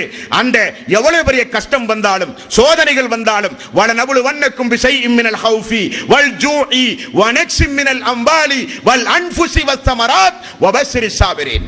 உங்களை நான் பொருளாதாரத்தை கொண்டு விளைச்சலை கொண்டு பயமுறுத்தி உயிரை பிடுங்கி உங்களுக்கு நேசமான மக்களை எல்லாம் பறித்து உங்களை நான் சோதிப்பேன். யார் அந்த நேரத்தில் பொறுமையோடு இருக்கிறார்களோ அவர்கள் வெற்றியாளர்கள் என்கிறானே, அந்த மக்களுக்குரியது சொர்க்கம். இந்த உலகத்தில் வாழும் பொழுது நான் எடுத்து வைக்கிற ஒவ்வொரு எட்டும் அல்லாஹ் சொன்னானா, அல்லாஹ்வுடைய ரசூல் சொன்னாரா, அவர் சொன்ன அடிப்படைக்கு மாற்றமாக என்னுடைய உயிரே போனாலும் சரி நான் நடக்க முடியாது. அது வியாபாரமானாலும் சரி, என்னுடைய இபாதத்தானாலும் சரி, என்னுடைய தனிப்பட்ட வாழ்வானாலும் சரி, என்னுடைய மறைமுக வாழ்வானாலும் சரி, என்னுடைய பகிரங்க வாழ்வானாலும் சரி, என்னுடைய சமூக வாழ்வானாலும் சரி, என்னுடைய குடும்ப வாழ்வானாலும் சரி, எனக்கு ஒரு தூதர் உண்டு, எனக்கு ஒரு தலைவர் உண்டு. அந்த தலைவர் இப்படி என்று சொன்னால் அது அப்படித்தான். இது கூடாது என்றால் என்னுடைய உயிர் இருக்கிற வரை அது கூடாது என்று அல்லாஹ்வுடைய தூதருக்கு கட்டுப்பட்டு வாழ்க்கையை அர்ப்பணித்தானே, அவனுக்குரியது அந்த சொர்க்கம். இந்த துனியாவில் ஒரு பாவம் செய்த பொழுது, ஒரு தவறான ஒரு காரியத்தில் ஈடுபட்ட பொழுது ஓடோடி வந்து அந்த பாவத்திற்காக வேண்டி வருந்தி கண்ணீர் விட்டு, அல்லாஹ்வே என்னை குற்றம் பிடித்து விடாதே, அல்லாஹ்வே இந்த பாவம் செய்த நிலையில் நான் மரணித்தால் எனக்கு மறுமையில் நரகத்துடைய வேதனையை தாங்க முடியாது என்று கண்ணீர் விட்டு அழுதானே, அவனுக்குரியது அந்த சொர்க்கம். பாவம் செய்து அந்த பாவத்திற்காக வேண்டி வருந்த மனம் இல்லாமல் தொடர்ந்து அந்த பாவத்தை நியாயப்படுத்தி அந்த பாவத்தை தொடர்ந்து செய்கிற மக்களுக்குரியதல்ல அந்த சொர்க்கம். அல்லாஹு தஆலா அந்த சொர்க்கத்தை குறித்து அவனுடைய அருள்மறையாம் திருமறை குர்ஆனில் எவ்வளவு இடங்களில் சுப்ஹானல்லாஹ் தன்னுடைய இறை விசுவாசிகள், இந்த உலகத்தில் வாழ்கிற தன்னுடைய இறை விசுவாசிகள் சோர்ந்து போய்விடக் கூடாது என்பதற்காக, தன்னை பின்பற்றுகிற மக்கள், தன்னை சார்ந்திர மக்கள் இந்த உலகத்தில் மென்மேலும் நன்மையை செய்ய வேண்டும் என்கிற ஆர்வத்தை தூண்டுவதற்காக, தன்னை விசுவாசித்த மக்கள் நிச்சயம் மறுமை நாளில் என்னுடைய அன்பிற்குரிய மக்கள் என்பதை அல்லாஹ் உங்களுக்கு நிரூபிப்பதற்காக வேண்டி அல்லாஹு தஆலா உங்களுக்காக வேண்டி படைத்ததுதான் அந்த சொர்க்கம். மலக்குமார்களுக்குரியதல்ல அந்த சொர்க்கம், சைத்தானுக்குரியதல்ல அந்த சொர்க்கம். அந்த சொர்க்கம் உங்களுக்குரியது. அல்லாஹ் தர தயார், நீங்கள் தயாரா என்பதுதான் இங்கே இருக்கிற பிரச்சனை. அல்லாஹ் தயார், அந்த சொர்க்கத்தை தருவதற்கு தான் அல்லாஹ் படைத்திருக்கிறான். அதற்கு நாம் தயாரா என்பதுதான் பிரச்சனை. அல்லாஹு தஆலா சொர்க்கத்தையும் படைத்து உங்களையும் படைத்து வேதத்தையும் அருளி தூதரையும் தந்து நன்மையை செய்ய வைத்து பாவத்தையும் அழித்து பாவம் செய்ய இவ்வளவு ஏற்பாடுகளையும் அல்லாஹ் செய்து இறுதியில் அல்லாஹு தஆலாவினுடைய கையையும் மீறி ரசூலுல்லாஹி ஸல்லல்லாஹு அலைஹி வஸல்லம் அற்புதமாக சொன்னார் ஒரு சம்பவத்தில். எனக்குரிய உதாரணம் ஒரு மனிதன் தீ மூட்டி அந்த தீயில் வந்து விழுகின்ற பூச்சிகளை கைகளில் கொண்டு தடுத்துக் கொண்டிருக்கிறான் ஒரு மனிதன். அவனுடைய கையையும் மீறி அந்த பூச்சிகள் ஒவ்வொன்றும் தீயில் விழுவதற்கு உதாரணம் நான் என்று ரசூலுல்லாஹி ஸல்லல்லாஹு அலைஹி வஸல்லம் அவர்கள் சொன்னார்கள். நான் உங்களை நரகத்திலே இருந்து பாதுகாக்க வந்தவன். நரகம் நெருப்பை உங்களால் தாங்க முடியாது. நரகத்திலே இருந்து பாதுகாக்க வந்தவன் நான். ஆனால் என்னுடைய பேச்சு, என்னுடைய அங்கீகாரம், என்னுடைய செயல்பாடு இவைகளை எல்லாம் உங்கள் மத்தியிலே நான் தெளிவாக விவரித்து விட்டேன். ஆனால் என்னுடைய கையையும் மீறி நீங்கள் நரகத்தை விரும்புகிறீர்கள், நரகத்திலே போய் விழுகிறீர்கள் என்று ரசூலுல்லாஹி ஸல்லல்லாஹு அலைஹி வஸல்லம் அற்புதமான ஒரு வழிமுறையை ஒரு உதாரணத்தின் மூலம் அல்லாஹ்வுடைய ரசூல் நமக்கு சொல்லித் தந்தார்கள். அன்பான சோர்களே, இந்த ரமலானுடைய மாதம் நம்முடைய ஒவ்வொரு மனிதர்களுடைய வாழ்வையும் திருப்பு முனையாக அமைக்கப்படுகிற மாதமாக இன்ஷா அல்லாஹ் நிச்சயம் இந்த மாதம் அமைய வேண்டும் என்பதை என்னுடைய மேலான ஒரு கருத்தாக உங்களுடைய சிந்தனையில் நான் பதிவு செய்து கொள்கிறேன். அன்பான சோர்களே, நபிகள் நாயகம் ஸல்லல்லாஹு அலைஹி வஸல்லம் அவர்கள் சொர்க்கத்தை குறித்து நமக்கு எங்கிருந்து விவரிக்கிறார்கள் என்றால், சொர்க்கத்தில் செல்லுகின்ற முதல் மனிதர் யார், சொர்க்கத்திற்கு செல்லுகிற முதல் சமூகம் எது, சொர்க்கத்திற்கு முதலில் செல்லுகிற மக்களுடைய பண்புகள் எப்படி இருக்கும், சொர்க்கத்திற்கு செல்லுகிற மக்களுடைய முக தோற்றம் எப்படி இருக்கும், சொர்க்கத்திற்கு செல்லுகிற மக்களுடைய பருவங்கள் எப்படி இருக்கும், முதிய வயதா, இளமை பருவமா, நடுத்தர வயதா எப்படி இருக்கும், சொர்க்கத்தினுடைய அமைப்பு முறைகள் எப்படி இருக்கும், ரசூலுல்லாஹி ஸல்லல்லாஹு அலைஹி வஸல்லம் மிக தெளிவாகவே நமக்கு விளக்கி இருக்கிறார்கள். என்பான சொற்களே, அல்லாஹு தஆலா முதலில் சொர்க்கத்தை அல்லாஹ் படைத்தானாம், நரகத்தையும் அல்லாஹ் படைத்தானாம். அல்லாஹ்வுடைய சொர்க்க நரகத்தை முதலில் பார்வையிட்டவர் யாரு? அல்லாஹு தாலா சொர்க்கத்தை படைத்து விட்டான், நரகத்தையும் அல்லாஹ் படைத்து விட்டான். சொர்க்கம் நல்லவர்களுக்கு, நரகம் தீயவர்களுக்கு, இரண்டையும் அல்லாஹ் முதலில் போய் பார்வையிட சொல்கிறான். யாரை அழைத்து? வானவர்களுடைய தலைவர் ஜிப்ரீல் அலைஹிஸ்ஸலாத்து வஸ்ஸலாம் அவர்களை அல்லாஹ் அழைக்கிறான். அல்லாஹ்வுடைய வஹியை இந்த பூமிக்கு கொண்டு வருகிற, இறை தூதர்களுக்கு கொண்டு வருகிற வானவர்களுடைய தலைவர், அல்லாஹுவால் அதிகம் நேசிக்கப்படக்கூடியவர் ஜிப்ரீல் அலைஹிஸ்ஸலாத்து வஸ்ஸலாம். அவரை அல்லாஹ் அழைக்கிறான். ஜிப்ரீலே, நல்லவர்களுக்காக வேண்டி நான் படைத்திருக்கிற சொர்க்கத்தையும் தீயவர்களுக்காக வேண்டி நான் படைத்திருக்கிற நரகத்தையும் போய் பார்த்து வாருங்கள் என்கிறான். அவர் சொர்க்கத்தை பார்க்க போகிறார். அப்பொழுது அல்லாஹ் அந்த சொர்க்கத்தினுடைய தகுதி, அந்த சொர்க்கம் யாருக்குரியது, எப்படிப்பட்ட மக்களுக்குரியது என்கிற தகுதியோடு போய் பாருங்கள் என்று தகுதிகளை அல்லாஹ் விவரிக்கிறான். ஜிப்ரீல் அலைஹிஸ்ஸலாத்து வஸ்ஸலாம் அந்த தகுதி கலந்த பார்வையோடு அந்த சொர்க்கத்தை அப்படியே பார்த்துவிட்டு அல்லாஹ்விடத்திலே வந்து சொன்ன ஒரு செய்தி உண்டு. அல்லாஹுவே, சொர்க்கம் கற்பனை செய்ய முடியாதது. எந்த ஒரு கண்ணும், எந்த ஒரு காதும், எந்த ஒரு உள்ளமும் நினைத்து கூட பார்த்திராத சொல்லிய மக்கள், சாந்தமான மக்கள், என்னை கொண்டு நீ நிரப்புகிறாய். அல்லாஹ் சொன்னானாம், ஏழை எளிய மக்கள், உண்மையிலேயே அப்பாவித்தனமான மக்கள், உண்மையிலேயே பாவத்திரத்தில் சொல்கிறது அவன் மட்டும்தான் எனக்கு வருகிறான்.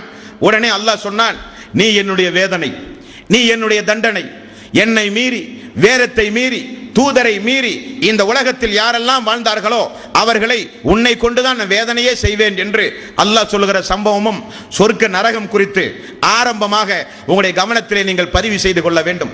அல்லாஹு தாலா மறுமை நாளில் தீர்ப்பு சொல்லி விடுவான். அது ஒரு தனி விஷயம், அது குறித்து பேசினால் பல மணி நேரம் தேவை. தீர்ப்பு சொல்லுவான்.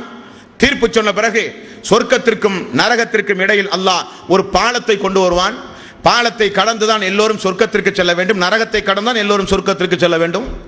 எல்லா நபிமார்களுடைய பிரார்த்தனை, அல்லாஹும்ம சல்லிம், அல்லாஹும்ம சல்லிம், அல்லாஹும்ம சல்லிம், அல்லாஹுவே எங்களை காப்பாற்று, அல்லாஹுவே எங்களை காப்பாற்று, அல்லாஹுவே எங்களை காப்பாற்று என்று சொல்லிதான் எல்லா நபிமார்களும் அந்த பாலத்தை கடந்து செல்வார்கள். அப்படி பாலத்தை கடந்து சென்று சொர்க்கத்தை தட்டுகிற முதல் மனிதன் நான் தான் என்று ரசூலுல்லாஹி ஸல்லல்லாஹு அலைஹி வஸல்லம் அவர்கள் கூறினார்கள். அப்படி அல்லாஹ்வுடைய ரசூல் சொர்க்கத்தை தட்டும் பொழுது அந்த சொர்க்கத்துடைய காவலாளி வானவர், நீங்கள் யார் என்று கேட்பாராம். அல்லாஹ்வுடைய ரசூல் சொல்லுவார், நான் தான் முஹம்மத், இறுதி தூதர் முஹம்மது நபி ஸல்லல்லாஹு அலைஹி வஸல்லம் என்று தன்னை அறிமுகம் செய்வாராம். வானவர் திரும்ப சொல்லுவாராம், உங்களை தவிர யாருக்கும் முதலாவதாக துறக்க கூடாது என்று அல்லாஹ் கட்டளை பிறப்பித்திருக்கிறான் என்று வானவர் சொல்லி அல்லாஹ்வுடைய ரசூல் முதலாக சொர்க்கத்திற்கு செல்லுகிற ஒரு மாமனிதர் நபிகள் நாயகம் ஸல்லல்லாஹு அலைஹி வஸல்லம் அவர்கள். ரசூலுல்லாஹி ஸல்லல்லாஹு அலைஹி வஸல்லம் அவர்கள் சொன்னார்கள், ஆதமுடைய சமூகத்திலே இருந்து என்னுடைய சமூகம் வரை பல கோடி மக்கள் மறுமை நாளிலே நிற்பார்கள். அந்த நேரத்தில் அல்லாஹ் முதலில் எந்த சமூகத்தை அல்லாஹ் விசாரிப்பான் என்றால் என்னுடைய சமூகத்தை தான் அல்லாஹ் முதலில் விசாரிப்பான். முஸ்லிமில் ஜும்மாவுடைய பாடத்தில் வருகிற நபிமொழியை நீங்கள் பார்க்கலாம். ரசூலுல்லாஹி ஸல்லல்லாஹு அலைஹி வஸல்லம் அவர்கள் சொன்னார்கள், நாம் வேதம் கொடுக்கப்பட்டதில் கடைசி சமுதாயம், தூதர் அனுப்பப்பட்டதிலும் கடைசி சமுதாயம், நம்முடைய சமுதாயம் இருப்பதில் கடைசி சமுதாயம். நமக்கு முன்னால் வேதங்கள் அருளப்பட்ட சமுதாயம் உண்டு, நமக்கு முன்னால் தூதர்கள் அனுப்பப்பட்ட சமுதாயம் உண்டு. ஆனால் நன்மையுடைய இபாதத்துடைய விஷயத்தில் நாம் தான் எல்லோரை விடவும் முந்தியவர்கள் என்று ரசூலுல்லாஹி ஸல்லல்லாஹு அலைஹி வஸல்லம் அவர்கள் சொன்னார்கள். உண்மைதான். சனிக்கிழமை என்பது யூதர்களுடைய நாள், ஞாயிற்றுக்கிழமை என்பது கிறிஸ்தவர்களுடைய நாள், வெள்ளிக்கிழமை என்பது நம்முடைய நாள். நம்முடைய இபாதத்துகளுக்கு பிறகுதான், நம்முடைய வெள்ளிக்கிழமைக்கு பிறகுதான் யூதர்கள் ஆனாலும் நசாராக்கள் ஆனாலும் இபாதத்துடைய விஷயத்தில் நமக்கு பின்னால் தான் அவர்கள் வருகிறார்கள் என்று ரசூலுல்லாஹி ஸல்லல்லாஹு அலைஹி வஸல்லம் அவர்கள் கூறினார்கள். அப்படி மறுமை நாளில் இந்த சமூகத்தை சேர்ந்தவர்கள் தான் முதற்கட்டமாக விசாரித்து முதற்கட்டமாக சொர்க்கத்திற்கு அனுப்பப்படுவார்கள் என்றும் ரசூலுல்லாஹி ஸல்லல்லாஹு அலைஹி வஸல்லம் அவர்கள் கூறினார்கள். அடுத்தது அல்லாஹ்வுடைய ரசூல் சொல்கிறார்கள், சொர்க்கத்திற்கு அனுப்பப்படுகிற மக்களில் முகபாவனை அவரவர்களுடைய இபாதத்துகளுக்கு தகுந்தவாறு, அந்தஸ்துகளுக்கு தகுந்தவாறு அல்லாஹு தாலா முதலில் சொர்க்கம் செல்கிற மக்களுடைய முகோபாவனையை பௌர்ணமி நிலவை போல அல்லாஹ் வைப்பானாம். இரண்டாவது, சொர்க்கம் செல்கிற மக்களுடைய முகத்தினுடைய அமைப்பு முறையை ரசூலுல்லாஹி ஸல்லல்லாஹு அலைஹி வஸல்லம் அவர்கள் சொல்லும் பொழுது வானத்தில் மின்னுகின்ற நட்சத்திரத்தை போல முகபாவனையோடு அவர்கள் சொர்க்கம் செல்வார்கள். இன்னொரு சாராரும் சொர்க்கத்திற்கு செல்வார்கள். அவர்கள் யார்? அவர்களும் நரக நெருப்பில் குறிப்பிட்ட காலம் வேதனை அடைந்த பிறகு சொர்க்கத்திற்கு அனுப்பப்படுகிற மக்கள். அவர்கள் மாவுல் ஹயாத், அதாவது உயிர் ஜீவன் கொடுக்கப்படுகிற நீர் ஊற்று என்று அதற்கு பெயர். அந்த நீர் ஊற்றில் அந்த கருப்பு நிறமாக இருக்கின்ற நரக நெருப்பினுடைய வேதனை தாங்க முடியாமல் உடல் முழுக்க முகம் முழுக்க கருப்பு நிறத்தில் இருக்கின்ற அந்த மக்களை அல்லாஹு தாலா அவன் கொண்டிருக்கின்ற ஏகத்துவத்திற்காக வேண்டி அல்லாஹ் சொர்க்கத்திற்குள் அனுப்ப முயற்சி செய்வானாம். அப்பொழுது மாவுல் ஹயாத், ஜீவ நீர் ஊற்று என்று அந்த குளியலுக்கு ஒரு பெயர். அங்கே குளிக்க வைத்த பொழுது அந்த அடியான் இந்த பூமியில் ஒரு விவசாயி விவசாயம் செய்யும் பொழுது எப்படி பச்சை பசேல் என்று அந்த நெற்கதிர்கள் பூமிக்கு மேல் வருகிறதோ அதே போல் அந்த மனிதன் மின்ன ஆரம்பிப்பான். அந்த நிலையில் அவன் சொர்க்கத்திற்கு அனுப்பப்படுவான் என்று ரசூலுல்லாஹி ஸல்லல்லாஹு அலைஹி வஸல்லம் அவர்கள் கூறினார்கள். அன்பார்ந்த சோர்களே, அல்லாஹ்வுடைய ரசூல் நபிகள் நாயகம் ஸல்லல்லாஹு அலைஹி வஸல்லம் இந்த பூமியில் சொர்க்கவாசிகளாக நிறைய மனிதர்களை ரசூலுல்லாஹி ஸல்லல்லாஹு அலைஹி வஸல்லம் அவர்கள் கூறியிருக்கிறார்கள். அப்துல் ரஹ்மான் அப்துல்லா பின் சலாம் அவர் பூமியில் நடமாடுகிற ஒரு சொர்க்கவாசி ரசூலுல்லாஹி ஸல்லல்லாஹு அலைஹி வஸல்லம் அவர்கள் சொன்னார்கள். அதுபோக கடந்த உரைகளிலே பார்த்தோம், 4 கலீஃபாக்கள், அது கூடாக நிறைய சஹாபாக்கள், அதே போல பத்ரு போரில் பங்கெடுத்த சஹாபாக்கள், உஹது போரில் பங்கெடுத்த சஹாபாக்கள், ஹுதைபியா உடன்படிக்கையில் அல்லாஹ்வுடைய ரசூலிடத்தில் உஸ்மான் ரலியல்லாஹு அன்ஹு அவர்கள் வர தாமதமானவுடன் பையத்து செய்த 1400க்கும் மேற்பட்ட சஹாபாக்கள், இப்படி நிறைய சஹாபாக்கள், சொர்க்கத்திற்காக வேண்டி தன்னுடைய வாழ்வை அர்ப்பணித்த சஹாபாக்கள் அவர்கள் எல்லாம். அந்த வரிசையில் ஒரு சில சஹாபாக்களையும் இந்த நல்ல நேரத்தில் உங்களுடைய கவனத்தில் நான் பதிவு செய்து கொள்ள விரும்புகிறேன். ரசூலுல்லாஹி ஸல்லல்லாஹு அலைஹி வஸல்லம் குடும்பத்திற்கு எந்த நபிக்கும் இல்லாத குறிப்பிட்ட ஒரு சில நபிக்கு மட்டுமே இருக்கக்கூடிய விசேஷ அந்தஸ்தில் ரசூலுல்லாஹி ஸல்லல்லாஹு அலைஹி வஸல்லம் அவர்கள் இருந்தார்கள். அல்லாஹ்வுடைய ரசூலுடைய மனைவிமார்களில் குறிப்பாக கதீஜா ரலியல்லாஹு அன்ஹு, இந்த கதீஜா ரலியல்லாஹு அன்ஹா அவர்களுக்கு ஜிப்ரீல் அலைஹிஸ்ஸலாத்து வஸ்ஸலாம் அவர்கள் மூலமாக சொன்ன நற்செய்தி, சொர்க்கம் பற்றிய நற்செய்தி, தூதரே இதோ வருகிறாளே. ஒரு நாள் ரசூலுல்லாஹி ஸல்லல்லாஹு அலைஹி வஸல்லம் அவர்களுக்கு கதீஜா ரலியல்லாஹு அன்ஹா அவர்கள் உணவு கொண்டு வந்தார்கள். வருகிற அந்த வருகையை பார்த்து ரசூலுல்லாஹி ஸல்லல்லாஹு அலைஹி வஸல்லம் இடத்தில் ஜிப்ரீல் அலைஹிஸ்ஸலாத்து வஸ்ஸலாம் சொல்கிறார், வருகிற கதீஜா அம்மாவுக்கு ஒரு நற்செய்தி சொல்லுங்கள், அல்லாஹ் முத்தாலான ஒரு மாளிகையை அவர்களுக்காக வேண்டி அல்லாஹ் மறுமையில் ஏற்பாடு செய்து விட்டான் என்று சொல்லுங்கள். இப்படி தன்னுடைய மனைவி கதீஜா ரலியல்லாஹு அன்ஹா அவர்களுக்கு கிடைத்த நற்செய்தி.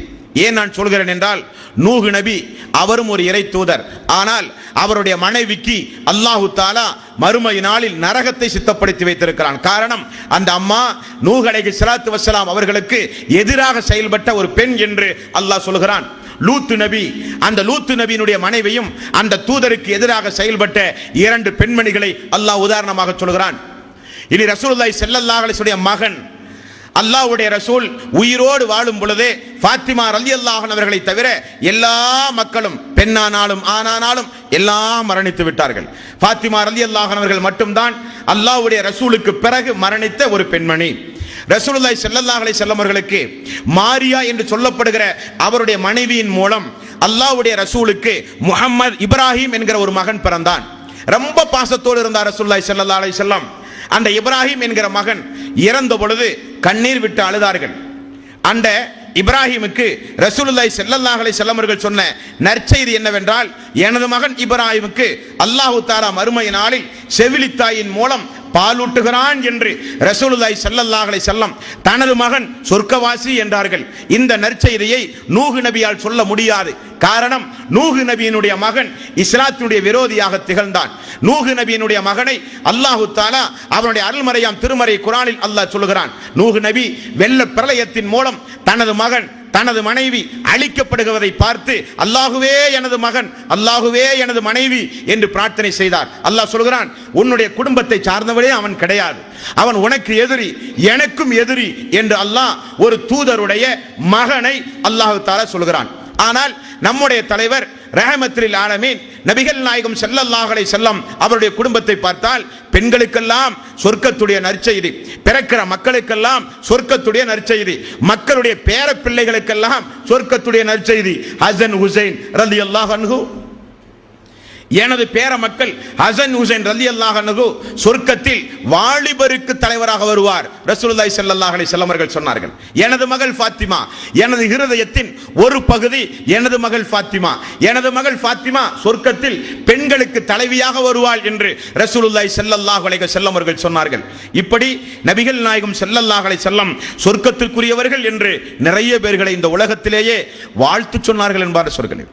அந்த வரிசையில் பாருங்கள், ஒரு நாள் ரசூலுல்லாஹி ஸல்லல்லாஹு அலைஹி வஸல்லம் அவர்களுக்கு முன்னால் 2 கலீஃபாக்கள் என்ற ஹதீஸிலே வருகிறது.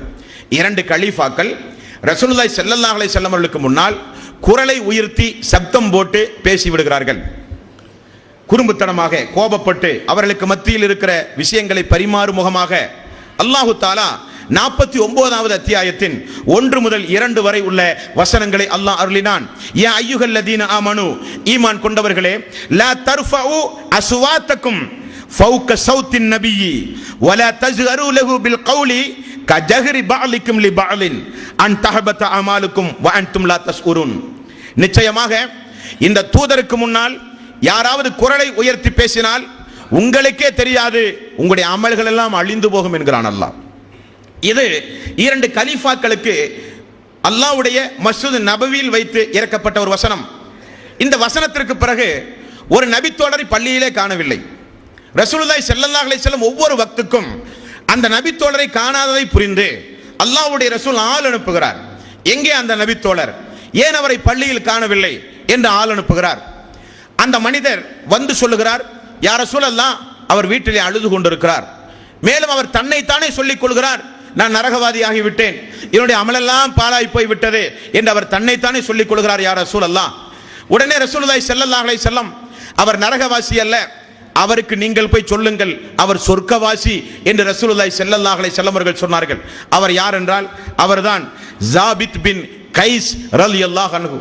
இந்த சாபித் ரலியல்லாஹு அன்ஹு குரலை உயர்த்தி பேசினால் நன்மை அழிந்து போய்விடும் என்று அல்லாஹ் சொல்கிறானே, இந்த ஜாபித் ரலியல்லாஹு அன்ஹு ஒரு பேச்சாளர். மதீனா மக்களுடைய கருத்துக்களை எல்லாம் குரலை உயர்த்தி அல்லாஹ்வுடைய தூதரிடத்தில் சொல்லுகிற மக்களுடைய ஒரு பிரதிநிதி. இந்த ஜாபித் பின் கைஸ் ரலியல்லாஹு அன்ஹு அவர்கள் குரலை உயர்த்தி நிறைய முறை ரசூலுல்லாஹி ஸல்லல்லாஹு அலைஹி வஸல்லம் இடத்திலே பேசி இருக்கிறார். அல்லாஹ் சொல்கிறான், குரலை உயர்த்தி பேசிய உங்களுடைய நன்மை உங்களுக்கே தெரியாமல் அழிக்கப்பட்டு விடும் என்கிறானே அல்லாஹ். என்னுடைய நன்மையெல்லாம் போச்சே யா ரசூலல்லாஹ் என்று அழுத, தனது நன்மை பாழாகிவிட்டதே என்பதை வருந்தி அழுத ஒரு மாமனிதர் சாபித் பின் கைஸ் ரலியல்லாஹு அன்ஹு, அவரும் சொர்க்கவாசி என்று ரசூலுல்லாஹி ஸல்லல்லாஹு அலைஹி வஸல்லம் அவர்கள் சொன்னார்கள். அடுத்தது அல்லாஹ்வுடைய ரசூல் பள்ளியில் முஅத்தினாக இருக்கிற பிலால் அவர்களை பார்த்து ஒரு நாள் கேட்டார்கள், பிலாலே, சொர்க்கத்திற்கு இஸ்லாத்திற்கு வந்ததிலிருந்து தொடர்ந்து நீங்கள் செய்கிற இபாதத் என்ன? ஏன் யா ரசூலல்லாஹ் இப்படி கேட்கிறீர்கள்? ரசூலுல்லாஹி ஸல்லல்லாஹு அலைஹி வஸல்லம் அவர்கள் சொன்ன பதில், நான் சொர்க்கத்தில் உன்னி நடமாடி வருகிற காலடி ஓசையை நான் செவியுற்றேன் பிலாலே என்றார்கள். பிலால் ரலியல்லாஹு அன்ஹு அவர்கள் சொன்னார்கள், யா ரசூலல்லாஹ், இஸ்லாத்திற்கு வந்ததிலிருந்து ஒது செய்து பாங்கு சொன்ன பிறகு 2 ரக்காத்து தொழுவது நான் தொடர்ந்து வழக்கமுடையவனாக இருக்கிறேன் யா ரசூலல்லாஹ். பிலால் ரலியல்லாஹு அன்ஹு அவர்கள் பாங்குக்கும் இகாமத்திற்கும் இடையில் தொடர்ந்து தன்னுடைய வாழ்வில் 2 ரக்காத்து தொழுகிற அந்த ஒரு நன்மைக்கு அல்லாஹு தஆலா சொர்க்கம் என்கிற நற்சான்றிதழை பிலால் ரலியல்லாஹு அன்ஹு அவர்களுக்கு தூதரின் மூலம் அல்லாஹ் கொடுத்தான் என்று பார்க்கிறோம். ஒரு நாள் ரசூலுல்லாஹி ஸல்லல்லாஹு அலைஹி வஸல்லம் மறுமை நாளில் முழுக்க முழுக்க ஈமானால் நிரம்பி வழிந்து அல்லாஹ்வையும் தூதரையும் ஒப்புக்கொண்டிருக்கிற ஒரு சில மக்கள் மறுமையிலே வருவார்கள். அவர்களை அல்லாஹு தஆலா, உங்களுக்கு இப்பொழுதெல்லாம் கேள்வி பதிலே கிடையாது, நீங்கள் நேரடியாக சொர்க்கம் செல்லுங்கள் என்று அல்லாஹ் சொல்லுவான். இப்படி ரசூலுல்லாஹி ஸல்லல்லாஹு அலைஹி வஸல்லம் சொல்லுகிறார்கள். அப்பொழுது அங்கே இருக்கிற சஹாபாக்கள் எல்லாம் தங்களுக்குள் பேசிக் கொண்டார்கள். என்ன பேசினார்கள்? நாமெல்லாம் ஆரம்பத்தில் இணை வைத்த நிலையில் இருந்தோம், அதற்கு பிறகுதான் அல்லாஹ்வையும் தூதரையும் ஒப்புக்கொண்டு ஈமான் கொண்டோம். இந்த அல்லாஹ்வுடைய ரசூல் சொன்ன இந்த சிறப்பு நம்முடைய மக்களுக்கு தான் கிடைக்கும் போலும். நம்முடைய மக்கள் தான் இஸ்லாத்திலேயே பிறக்க போகிறார்கள், இஸ்லாத்திலேயே வளர்க்க போகிறார்கள், அவர்களுக்கு தான் இந்த சிறப்பு அம்சம் கிடைக்கும் என்று சஹாபாக்கள் பேசலானார்கள். ரசூலுல்லாஹி ஸல்லல்லாஹு அலைஹி வஸல்லம் அவர்களுக்கு அல்ல, யார் ஒருவர் கஷ்டமான நேரத்திலும் துன்பமான நேரத்திலும் தனக்கும் மந்திரித்து ஓதாமல், பிறரிடம் சென்று மந்திரித்து பார்க்காமல், காய்ச்சல் வருகிற பொழுது சூடு வைத்து மருத்துவம் பார்க்காமல் யாரெல்லாம் இருக்கிறார்களோ அவர்கள்தான் மறுமை நாளில் கேள்வி கணக்கே இல்லாமல் சொர்க்கம் செல்லுகிறவர்கள் என்று ரசூலுல்லாஹி ஸல்லல்லாஹு அலைஹி வஸல்லம் அவர்கள் சொன்னார்கள். அப்பொழுது அங்கே இருக்கிற ஒரு நபி தோழர் எழுந்து, உக்காசா பின் மிஹ்சான் என்பது அவருடைய பெயர், யார சொல்லலாம், அந்த கேள்வி கணக்கே இல்லாமல், கேள்வி கணக்கு தானே யார சொல்லலாம், படுபயங்கமானது மறுமை நாளில், கேள்வி கணக்கே இல்லாமல் சொர்க்கம் செல்லுகிற அந்த கூட்டத்தில் நான் ஒருவனாக இருக்க நீங்கள் துஆ செய்யுங்கள் யார சொல்லலாம். ரசூலுல்லாஹி ஸல்லல்லாஹு அலைஹி வஸல்லம் வார்த்தை, என்னுடைய உக்காசாவும் அந்த கூட்டத்தில் ஒருவர் என்று ரசூலுல்லாஹி ஸல்லல்லாஹு அலைஹி வஸல்லம் நற்சான்றிதழ் வழங்கினார்கள் அந்த தோழர்களுக்கு என்று பார்க்கிறோம் அன்பார்ந்த சோர்களே. அதே போல ரசூலுல்லாஹி ஸல்லல்லாஹு அலைஹி வஸல்லம் வயது முதிர்ந்த ஒரு மூதாட்டிக்கு சொன்ன ஒரு செய்தி. பத்ர் போர் முடிந்தது, எல்லோரும் மதீனா வருகிறார்கள். ஹாரிசா ரலியல்லாஹு அன்ஹுடைய தாய், வயது முதிர்ந்த ஒரு மூதாட்டி, அவர்கள் ரசூலுல்லாஹி ஸல்லல்லாஹு அலைஹி வஸல்லம் இடத்தில் வந்து இப்படி சொன்னார்கள், முஹம்மதே, அல்லாஹ்வுடைய ரசூலே, பத்ர் போரில் எனது மகனை காணவில்லை, அவன் இறந்து விட்டான் என்று அவருடைய தோழர்கள் எல்லாம் சொல்லுகிறார்கள். எனக்கு இருப்பதோ ஒரே மகன், அவன் மீது நான் எவ்வளவு பாசம் வைத்திருக்கிறேன் என்று யார சொல்லலாம் உங்களுக்கு தெரியாது ஒன்றும் அல்ல. எனக்கு எனது மகன் போரில் கொல்லப்பட்டு விட்டான் என்கிற செய்தி கிடைக்கிறது. எனக்கு நீங்கள் தர வேண்டிய ஒரு வாக்கு, எனது மகனுக்கு மறுமையில் சொர்க்கம் உண்டு என்றால் நான் ஆறுதல் அடைவேன், எனது மகனுக்கு மறுமையில் சொர்க்கம் இல்லை என்றால் என்னால் தாங்க முடியாது யார சூழல்லா, நான் என்ன செய்வேன் என்றே எனக்கு தெரியாது யார சூழல்லா என்று அந்த வயது முதிர்ந்த மூதாட்டி ரசூலுல்லாஹி ஸல்லல்லாஹு அலைஹி வஸல்லம் இடத்திலே வந்து இப்படி சொன்னார்கள். அல்லாஹ்வுடைய ரசூல் சொன்ன ஒரு வார்த்தையை பாருங்கள், அம்மா, சொர்க்கமல்ல உனது மகனுக்கு ஜன்னத்துல் ஃபிர்தௌஸ் என்றார்கள். ஹாரிசா ரலியல்லாஹு அன்ஹு அவர்களுக்கு, மிகப்பெரிய ஒரு தியாகி ஹாரிசா ரலியல்லாஹு அன்ஹு அவர்கள், இப்படி பத்ர் போரில் பங்கெடுத்து மரணித்த ஹாரிசாவும் ஒரு சொர்க்கவாசி என்று ரசூலுல்லாஹி ஸல்லல்லாஹு அலைஹி வஸல்லம் அவர்கள் சொன்னார்கள். அதே போல நபிகள் நாயகம் ஸல்லல்லாஹு அலைஹி வஸல்லம் இடத்திலே ஒரு கிராமவாசி ஒரு நாள் வந்தார். நம்முடைய பார்வையில் கிராமத்துப்புற மக்களுக்கெல்லாம் பண்பு இருக்காது, பேச்சாற்றல் இருக்காது, நாகரிகம் இருக்காது என்று இரண்டாந்தர குடிமக்களாக நாம் எல்லாம் ஒதுக்குவது நம்முடைய பாவனை. ஆனால் ரசூலுல்லாஹி ஸல்லல்லாஹு அலைஹி வஸல்லம் காலத்தில் ஒரு கிராமவாசி வந்தார். யா ரசூலல்லாஹ், நான் உங்களை ஈமான் கொண்டவன், எனக்கு நீங்கள் இப்பொழுது ஒரு உறுதிமொழி தர வேண்டும். என்ன உறுதிமொழி? நான் சொர்க்கம் செல்ல வேண்டும், என்ன செய்தால் அந்த சொர்க்கம் கிடைக்குமோ நான் அதை செய்ய தயார். உடனே ரசூலுல்லாஹி ஸல்லல்லாஹு அலைஹி வஸல்லம், ஐங்கால தொழுங்கள், நோன்பு வையுங்கள், ஜகாத்து கொடுங்கள், ஹஜ்ஜை நிறைவேற்றுங்கள், பேசினால் நன்மையை பேசுங்கள் அல்லது வாய்மூடி இருங்கள். ரசூலுல்லாஹி ஸல்லல்லாஹு அலைஹி வஸல்லம் அவர்களை பார்த்து அந்த கிராமவாசி, அல்லாஹ்வின் மீது சத்தியமாக நீங்கள் சொன்னதை கூட்டவும் மாட்டேன், குறைக்கவும் மாட்டேன், அப்படியே என்னுடைய வாழ்வில் நான் பின்பற்றுவேன் என்றார். அவர் குதிரையின் மீது ஏறி குதிரை திரும்பி செல்லும் பொழுது ரசூலுல்லாஹி ஸல்லல்லாஹு அலைஹி வஸல்லம், உங்களில் யாராவது மறுமை நாளில் அல்லாஹ் சொர்க்கத்தை கொடுக்க போகிறானே நல்லவர்களுக்கு, அந்த சொர்க்கவாசியை பார்ப்பதாக இருந்தால் இதோ இவரை பார்த்துக் கொள்ளுங்கள் என்று ரசூலுல்லாஹி ஸல்லல்லாஹு அலைஹி வஸல்லம் மக்களோடு வாழும் பொழுது நிறைய மக்களை சொர்க்கவாசி சொர்க்கவாசி என்று சொன்ன நிறைய சம்பவங்களை ஹதீஸ்களில் நம்மால் பார்க்க முடிகிறது. அதே போல ரசூலுல்லாஹி ஸல்லல்லாஹு அலைஹி வஸல்லம் தல்ஹாவுடைய மனைவி ருமைஸா ரலியல்லாஹு அன்ஹு, இந்த ருமைஸா ரலியல்லாஹு அன்ஹுடைய மகன் அனஸ் ரலியல்லாஹு அன்ஹு, இந்த அம்மா எப்படிப்பட்ட பெண் குலத்திற்கெல்லாம் எப்படிப்பட்ட முன்மாதிரியாக திகழ்ந்த ஒரு தாய் என்றால், தனது மகனை அனஸ் ரலியல்லாஹு அன்ஹு அவர்களை அல்லாஹ்வுடைய ரசூலிடத்திலே கொண்டு வந்து, யா ரசூலல்லாஹ், எனது மகனை நீங்கள் வளர்த்தி ஆளாக்குங்கள், அவனுக்காக வேண்டி துஆ செய்யுங்கள், அவனுக்கு மார்க்கத்தை கற்றுக் கொடுங்கள், அவன் ஒரு சிறந்த அழைப்பாளனாக மார்க்க அறிஞனாக உங்களுடைய மேற்பார்வையில் எனது மகன் வளர வேண்டும் என்று தன்னுடைய மகனை அல்லாஹ்வுடைய மார்க்கத்திற்காக வேண்டி அல்லாஹ்வுடைய தூதரிடத்தில் அர்ப்பணித்த மிகச்சிறந்த ஒரு தாய் ருமைஸா ரலியல்லாஹு அன்ஹு. இந்த ருமைஸா ரலியல்லாஹு அன்ஹுடைய கணவன் இறந்து விட்டார். அப்பொழுது தல்ஹா என்பவர் ருமைஸா அவர்களை திருமணம் முடிக்க முன் வருகிறார். விதவையாக இருக்கிற நமக்கு ஒரு வாழ்வு கிடைக்கட்டுமே என்பதற்காக வேண்டி அம்மா திடீரென சரி என்று சொல்லவில்லை. காரணம், தல்ஹா அப்பொழுது இஸ்லாத்தை ஏற்கவில்லை. தல்ஹாவிடத்தில் ருமைஸா அவர்கள் சொன்னார்கள், நீங்கள் இப்பொழுது இணை வைத்த நிலையில் இருக்கிறீர்கள், இஸ்லாத்தை ஏற்றுக்கொண்டால் மட்டும்தான் உங்களை நான் திருமணம் செய்ய முடியும் என்கிறார்கள். மார்க்கப்பட்டினுடைய பிரதிபலிப்பு. உடனே தல்ஹா அஷ்ஹது அல்லா இலாஹ இல்லல்லாஹ் அஷ்ஹது அன்ன முஹம்மதர் ரசூலுல்லாஹ் என்று மார்க்கத்தை ஏற்றுக்கொள்கிறார்கள். இந்த ருமைஸா ரலியல்லாஹு அன்ஹு அவர்களை பெண் குலத்திற்கு முன்மாதிரியாக ரசூலுல்லாஹி ஸல்லல்லாஹு அலைஹி வஸல்லம் அவர்கள் சொன்னார்கள், நான் ஜிப்ரீலோடு சொர்க்கத்தை சுற்றித் திரிந்து பார்க்கிற பொழுது இந்த ருமைசா சொர்க்கத்தில் இருந்ததை பார்த்தேன் என்று ரசூலுல்லாஹி ஸல்லல்லாஹு அலைஹி வஸல்லம் ருமைசா அவர்களுக்கும் மறுமை நாளில் சொர்க்கம் என்று நல்வாழ்த்து சொன்னார்கள் ரசூலுல்லாஹி ஸல்லல்லாஹு அலைஹி வஸல்லம். அதே போல ஒரு கருப்பு நிற ஒரு பெண் என்ற ஹதீஸில் வருகிறது. அந்த அம்மா ஒரு நாள் ரசூலுல்லாஹி ஸல்லல்லாஹு அலைஹி வஸல்லம் இடத்தில் வந்து, யா ரசூலல்லாஹ், எனக்கு காக்கா வலிப்பு இருக்கிறது. இந்த காக்கா வலிப்பு வருகிற பொழுது வீதிகளிலே நான் படுத்து என்னையும் மெய் மறந்து நான் உருண்டு புரண்டு இழைக்கிறேன். யா ரசூலல்லாஹ், எனக்கு இந்த நோய் நீங்க துஆ செய்யக்கூடாதா என்றார்கள். ரசூலுல்லாஹி ஸல்லல்லாஹு அலைஹி வஸல்லம், உங்களுக்கு நோய் நீங்க வேண்டுமா அல்லது சொர்க்கம் வேண்டுமா என்றார்கள். உடனே அந்த அம்மா, சொர்க்கமா யா ரசூலல்லாஹ், எனக்கு சொர்க்கம் கிடைக்க துஆ செய்யுங்கள் யா ரசூலல்லாஹ் என்றார்கள். ரசூலுல்லாஹி ஸல்லல்லாஹு அலைஹி வஸல்லம், இந்த நோய்க்காக வேண்டி நீங்கள் பொறுமை காத்து பொறுத்திருங்கள், உங்களுக்கு சொர்க்கம் நிச்சயம் உண்டு என்றார்கள். இந்த அம்மா அடுத்தது சொன்னார்கள், யா ரசூலல்லாஹ், பொறுமையோடு இருந்து சொர்க்கத்திற்காக வேண்டி பொறுமையோடு இருக்கிறேன். ஆனால் நான் காக்கா வலிப்பினால் வீதிகளில் அப்படியே உருளுகிற பொழுது ஆடை விலகுகிறது, அதனால் எனது மான பிரச்சனை ஏற்படுகிறது. ஆடை விலகாமல் இருக்க அல்லாஹ்விடத்திலே துஆ செய்யுங்கள் யா ரசூலல்லாஹ் என்றார்கள்.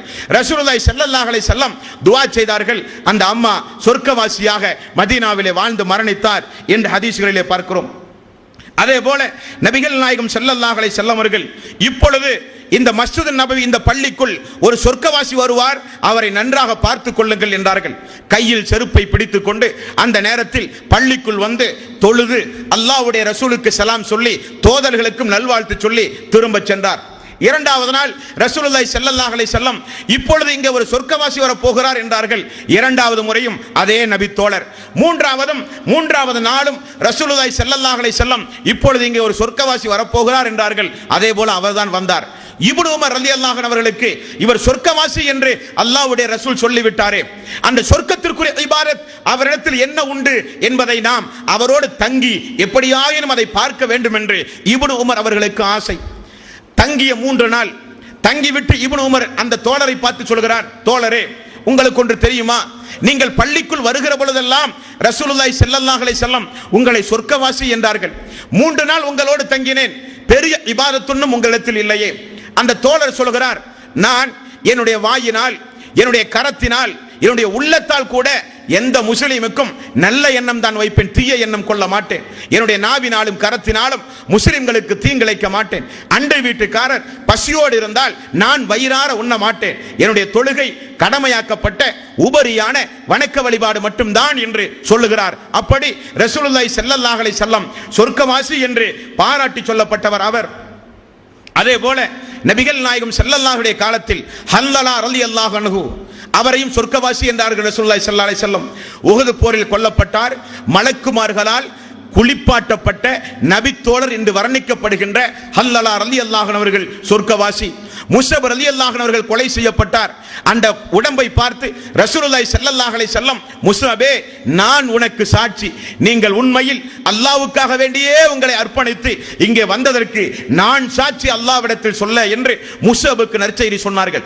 இப்படி நபிகள் நாயகம் ஸல்லல்லாஹு அலைஹி வஸல்லம் உயிரோடு வாழும் பொழுது நிறைய மக்களுக்கு நற்செய்தியாக அந்த மறுமை நாளை குறித்து, மறுமை நாளில் அவர்களுக்கு கிடைக்கின்ற அந்த பேரின்பத்தை குறித்து ரசூலுல்லாஹி ஸல்லல்லாஹு அலைஹி வஸல்லம் சொன்னார்கள் என்று நாம் பார்க்கிறோம். அன்பார்ந்த சகோதரர்களே, அந்த சொர்க்கத்தை அல்லாஹ் தஆலா அவனுடைய அருள்மறையாம் திருமறை குர்ஆனில் 10வது அத்தியாயத்தின் 25வது வசனத்தில் அல்லாஹ் சொல்கிறான், வல்லாஹு யதுஉ, அல்லாஹ் உங்களை அழைக்கிறான், அல்லாஹ் உங்களை அழைக்கிறான். இது பொதுவான ஒரு அழைப்பு. இந்த அழைப்புக்கு பதில் கொடுத்து துனியாவில் வாழும் பொழுதே சொர்க்கவாசிகளாக வாழ்ந்து மரணித்தார்கள் அவர்கள். இந்த அழைப்பு 1430 ஆகிவிட்டது. இன்னும் இந்த அழைப்பு திருக்குர்ஆனிலே உண்டு. உலகம் அழிகிற வரை உண்டு. படிக்கிற மக்களை எல்லாம் அல்லாஹ் அழைக்கிறான். வல்லாஹு யதுஉ, அல்லாஹ் உங்களை அழைக்கிறான். இலா தாரிஸ் ஸலாம், அமைதி இல்லமாக திகழ்கின்ற தாருசலாம் என்கின்ற அந்த சொர்க்கத்தை நோக்கி அல்லாஹ் உங்களில் ஒவ்வொருவரையும் அல்லாஹ் அழைக்கிறான் என்று அல்லாஹ் தஆலா சொல்கிறான். அழைத்து விட்டு அல்லாஹ் சொல்கிறான், 2வது அத்தியாயம் 214வது வசனம், அம் ஹஸிபுத்தும் அன் ததுகுலுல் ஜன்னah, அம் ஹஸிபுத்தும் அன் ததுகுலுல் ஜன்னah, நிச்சயமாக சோதிக்கப்படாமல் நான் சொர்க்கம் உண்டு என்று அழைத்தவுடன் நீங்கள் சொர்க்கத்திற்கு தயாரானீர்கள்.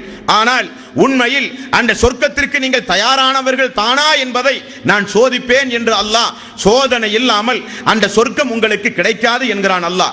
3வது அத்தியாயம் 142வது வசனம். இந்த வசனத்திலும் அல்லாஹ் சொல்கிறான், அம் ஹஸிபுத்தும் அன் தத்குலுல் ஜன்னah, சோதிக்கப்படாமல் சொர்க்கம் இல்லை. எப்படிப்பட்ட சோதனை? வலம்மா யஅலமில்லாஹுல்லதீன ஜாஹது மின்கும் வ யஅலமஸ் சாபிரீன், உங்களில் யார் பொறுமையுடையவர், உங்களில் யார் அல்லாஹ்வுக்காக வேண்டியே தன்னை அர்ப்பணித்தவர் என்று நான் பரிசோதனை செய்யாமல் உங்களுக்கு சொர்க்கம் இல்லை என்கிறான் அல்லாஹ்.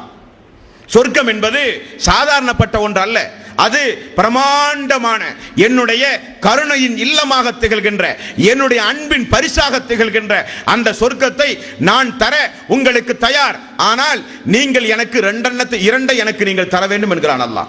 9வது அத்தியாயம் 111வது வசனம் அல்லாஹ் சொல்கிறான், இன்னல்லாஹ் அஸ்தரா மினல் முஃமினீன அன்ஃபுஸஹும் வ அம்வாலஹும் பிஅன்ன லஹுமுல் ஜன்னah, நான் சொர்க்கத்தை தருகிறேன், நீங்கள் உங்களிடத்தில் இருக்கிற பொருளாதாரத்தை, உங்களுக்கு நான் தந்த உயிரையும் பொருளாதாரத்தையும் நான் கேட்கிற பொழுதெல்லாம் நீங்கள் தர தயார் என்று முன்னுக்கு வந்தால் நான் சொர்க்கத்தை தருகிறேன் என்கிறான் அல்லாஹ். சொர்க்கத்திற்காக வேண்டி அழைத்த அல்லாஹ் தர தயார், சோதனை உண்டு என்கிறான். உயிரையும் பொருளாதாரத்தையும் இன்னல்லாஹ் அஸ்தரா மினல் முஃமினீன அன்ஃபுஸஹும் வ அம்வாலஹும் பிஅன்ன லஹுமுல் ஜன்னah, உயிரையும் பொருளாதாரத்தையும் அல்லாஹ்வுக்காக வேண்டி தர நீங்கள் முன் வந்தால் உங்களுக்கு சொர்க்கத்தை நான் தருகிறேன் என்று அல்லாஹ் தஆலா அவனுடைய அருள்மறையாம் திருமறை குர்ஆனிலே சொல்கிறான். அப்படிப்பட்ட அந்த சொர்க்கம் குறித்து இப்ராஹிம் அலைஹிஸ்ஸலாத்து வஸ்ஸலாம் செய்த துஆவை பாருங்கள் மரசர்களே.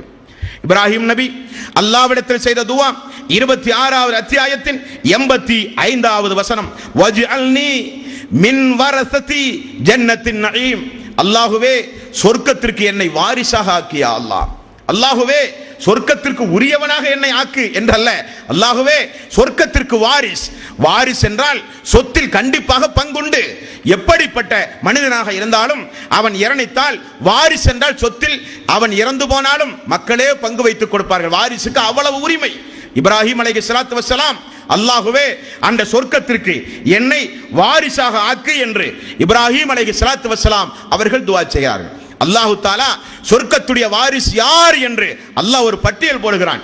23வது அத்தியாயம் சூரத்துல் முஃமினீன் 1 முதல் 11 வரை உள்ள வசனம், அதில் அல்லாஹ் தஆலா சொர்க்கத்துடைய வாரிசுகள் யார் என்று சொல்லும் பொழுது, ஈமான் கொள்வார்கள், தொழுவார்கள், பேணுதலாக நடப்பார்கள், தர்மம் கொடுப்பார்கள், நாவடக்கத்தோடு நடப்பார்கள், மர்ம உறுப்பை பாதுகாப்பார்கள், என்னை அஞ்சுவார்கள் என்றெல்லாம் அல்லாஹ் தஆலா தொடர்ந்து சொல்லிக்கொண்டே வந்து அல்லதீன யரீசூனல் ஃபிர்தௌஸ், இவர்கள்தான் ஃபிர்தௌஸ் என்கிற அந்த உன்னதமான சொர்க்கத்திற்கு இவர்கள்தான் வாரிசு என்று அல்லாஹ் தஆலா அவனுடைய அருள்மறையாம் திருமறை குர்ஆனில் சூரத்துல் முஃமினூன் என்கிற 23வது அத்தியாயத்தின் 11வது வசனத்தில் அல்லாஹ் சொல்கிறான். அதே போல அல்லாஹ் தஆலா 19வது அத்தியாயத்தின் 63வது வசனத்திலும் சொல்கிறான், தில்கல் ஜன்னத்துல்லதி நூரிசு மின் இபாதினா மன் கான தகியா, யார் அல்லாஹ்வாகிய என்னை அஞ்சி நடந்தார்களோ அவர்கள்தான் சொர்க்கத்துடைய வாரிசுகள் என்றும் அல்லாஹ் ரப்பல் ஆலமீன் அவருடைய அருள்மறையாம் திருமறை குர்ஆனிலே சொல்கிறான். இப்படிப்பட்ட சொர்க்கத்திற்காக வேண்டியே வாழ்க்கை அர்ப்பணித்த மக்கள் அந்த சஹாபாக்கள். இப்படிப்பட்ட சொர்க்கத்துடைய மாளிகை, முத்தாலான மாளிகை, அந்த மாளிகைக்காக வேண்டியே தன்னுடைய வாழ்வை அர்ப்பணித்த மக்கள் அந்த மக்கள். உதாரணத்திற்கு ஃபிரௌனுடைய மனைவி ஆசியா அம்மா அவர்களை குறித்து அல்லாஹ் தஆலா உலகத்திலே இருக்கிற ஆண்களுக்கெல்லாம் சேர்த்து, உலகத்த பெண்களுக்கெல்லாம் சேர்த்து அல்லாஹ் தஆலா சொல்கிற ஒரு சம்பவத்தை பாருங்கள். 66வது அத்தியாயம் 11வது வசனம், லரபல்லாஹு மஸலன் லில்லதீன ஆமனு இம்ராஅத் ஃபிரௌன், ஃபிரௌனுடைய மனைவி ஆசியா அம்மாவிடத்தில் உலக மக்களுக்கெல்லாம் முன்மாதிரி, அல்லாஹ்வுடைய ரசூலிடத்தில் எப்படி முன்மாதிரி உண்டு என்று அல்லாஹ் சொல்லுகிறானோ அதே போல ஃபிரௌனுடைய மனைவி இடத்தில் மூமின்களாகிய உங்களுக்கு முன்மாதிரி. எதில் முன்மாதிரியாம்? இது காலத் ரப்பி பினிலி இன்தக பைத்தன் ஃபில் ஜன்னah வனஜ்னி மின் ஃபிரௌன வஅமலிஹி வனஜ்னி மினல் கௌமில் ஸாலிமீன். அல்லாஹ்வே, இந்த மறுமை நாளில் உன்னிடத்தில் இருக்கிற அந்த முத்தாலான சொர்க்கத்து மாளிகை எனக்கு வேண்டும் யா அல்லாஹ். ஃபிரௌனுடைய ஆடம்பரமான ராணி என்கிற அந்தஸ்தோடு ஃபிரௌனுடைய மாளிகையில் வாழ்ந்த இந்த மாளிகை எல்லாம் எனக்கு தேவையில்லை, எனக்கு உன்னிடத்தில் இருக்கிற அந்த முத்தாலான மாளிகை எனக்கு தேவை என்று சொர்க்கத்தை ஆசை வைத்து அந்த அம்மா செய்த பிரார்த்தனையில் மூமின்களாகிய உங்களுக்கெல்லாம் நிறைய படிப்பினைகள் உண்டு, முன்மாதிரிகள் உண்டு என்று அல்லாஹ் தஆலா அவனுடைய அருள்மறையாம் திருமறை குர்ஆனிலே சொல்கிறான். 18வது அத்தியாயம் 107 108வது வசனம், சொர்க்கம் நமக்குரியது என்கிறான் அல்லாஹ். சொர்க்கம் உங்களுக்குரியது, சொர்க்கம் வேறு யாருக்குரியதும் அல்ல. 107வது வசனம், இன்னல்லதீன ஆமனு வஅமிலு ஸாலிஹாத்தி கானத் லஹும் ஜன்னாத்துல் ஃபிர்தௌஸி நுஸலா. யார் ஈமான் கொண்டு அல்லாஹ்வுக்கு கட்டுப்பட்டு தூதருக்கு கட்டுப்பட்டு சாலிகான இபாதத்துகளை செய்கிறார்களோ நீங்கள் ஜன்னத்துல் ஃபிர்தௌஸிலே இருப்பீர்கள், அது உங்களுக்குரியது என்கிறான் அல்லாஹ். ரசூலுல்லாஹி ஸல்லல்லாஹு அலைஹி வஸல்லம் அவர்கள் சொன்னார்கள், யார் ஒருவர் ஒலு செய்து 2 ரக்காத்தை அல்லாஹ்வுடைய தூதர் காண்பித்து கொடுத்த முறைப்படி தொழுகிறாரோ அவருக்கு சொர்க்கம் கடமையாக்கப்பட்டு விட்டது. அவருக்கு சொர்க்கம் கடமையாக்கப்பட்டு விட்டது, கட்டாயமாக அவருக்கு சொர்க்கம் என்று ரசூலுல்லாஹி ஸல்லல்லாஹு அலைஹி வஸல்லம் அவர்களும் கூறுகிற ஒரு சம்பவத்தை பார்க்கிறோம். அந்த சொர்க்கம் எப்படிப்பட்டது, எவ்வளவு விசாலமானது அந்த சொர்க்கம், சொர்க்கத்தினுடைய நீள அகலம் எது? அல்லாஹ் 57வது அத்தியாயத்தின் 21வது வசனத்தில் அந்த சொர்க்கத்துடைய நீள அகலத்தை அல்லாஹ் சொல்கிறான். ரசூலுல்லாஹி ஸல்லல்லாஹு அலைஹி வஸல்லம் சொர்க்கம் என்பது 100 வகுப்புகளை கொண்டது, 100 படித்தரங்களை கொண்டது சொர்க்கம். ஒவ்வொரு படித்தரமும் எவ்வளவு நீள அகலமானது என்று ரசூலுல்லாஹி ஸல்லல்லாஹு அலைஹி வஸல்லம் அவர்கள் சொல்லும் பொழுது இந்த ஆயத்தை ஓதி காண்பிக்கிறார்கள்.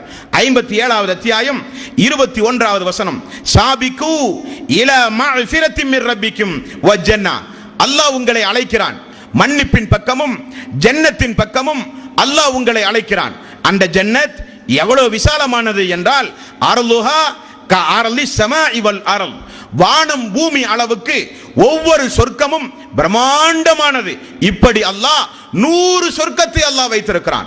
ஆதம் நபியிலிருந்து இனி வரப்போகிற மக்கள், வாழ்ந்து மரணிக்கின்ற மக்கள் வரை எல்லா மக்களையும் மறுமை நாளிலே நிப்பாட்டி நல்லவர்களுக்காக வேண்டி ஆனந்தமாக சொர்க்கத்து பேரின்பத்தை அனுபவிப்பதற்காக வேண்டி அல்லாஹு தஆலா 100 படித்தரங்களை கொண்ட இந்த பிரம்மாண்டமான ஒவ்வொரு படித்தரமும் வானம் பூமி அளவுக்கு விசாலமானது. இன்றைக்கு இந்த உலகத்தில் 650 கோடி மக்கள் வாழ்கிறார்கள். 650 கோடி மக்களும் பூமி நிரம்ப வாழ்கிறார்களா என்றால் பூமியின் ஒரு பகுதியில் தான் மக்கள் வாழ்கிறார்கள். 2 பகுதி நீரினால், மிகப்பெரிய அனாந்தர பாலைவனங்களால், காடுகளால் மக்கள் வாழாத இடமாக இந்த பூமி இருக்கிறது. ஆனால் அல்லாஹ் சொல்கிறான், வானம் பூமி அளவுக்கு ஒவ்வொரு படித்தரமும் கொண்ட 100 வகுப்புகள், 100 படித்தரங்களை கொண்ட பிரம்மாண்டமான சொர்க்கத்தை நான் என்னுடைய மக்களுக்காக வேண்டி, என்னால் படைக்கப்பட்ட என்னுடைய அடியார்களுக்காக வேண்டி நான் வைத்திருக்கிறேன் என்று அல்லாஹு தஆலா அவனுடைய அருள்மறையாம் திருமறை குர்ஆனிலே சொல்லுகிறான். அந்த சொர்க்கத்திற்கு காவலாளிகளும் உண்டு என்கிறான் அல்லாஹ். நரகத்திற்கு எப்படி 19 காவலாளிகளை அல்லாஹ் நியமித்திருக்கிறானோ அதே போல சொர்க்கத்திற்கும் காவலாளிகள் உண்டு. ரசூலுல்லாஹி ஸல்லல்லாஹு அலைஹி வஸல்லம் அந்த சொர்க்கத்துடைய கதவை முதலில் தட்டுகிற மனிதன் நான் என்ற அந்த நபிமொழியில் அந்த வானவர் கேட்டார், நீங்கள் யார்? நான் முஹம்மது, இறை தூதர், உங்களுக்கு மட்டும்தான் முதலில் அனுமதி என்று சொன்னவர் வானவர். அவர் ஒரு காவலாளி. இப்படி அல்லாஹு தஆலா சொர்க்கத்திற்கு காவலாளிகளை வைத்திருக்கிறான்.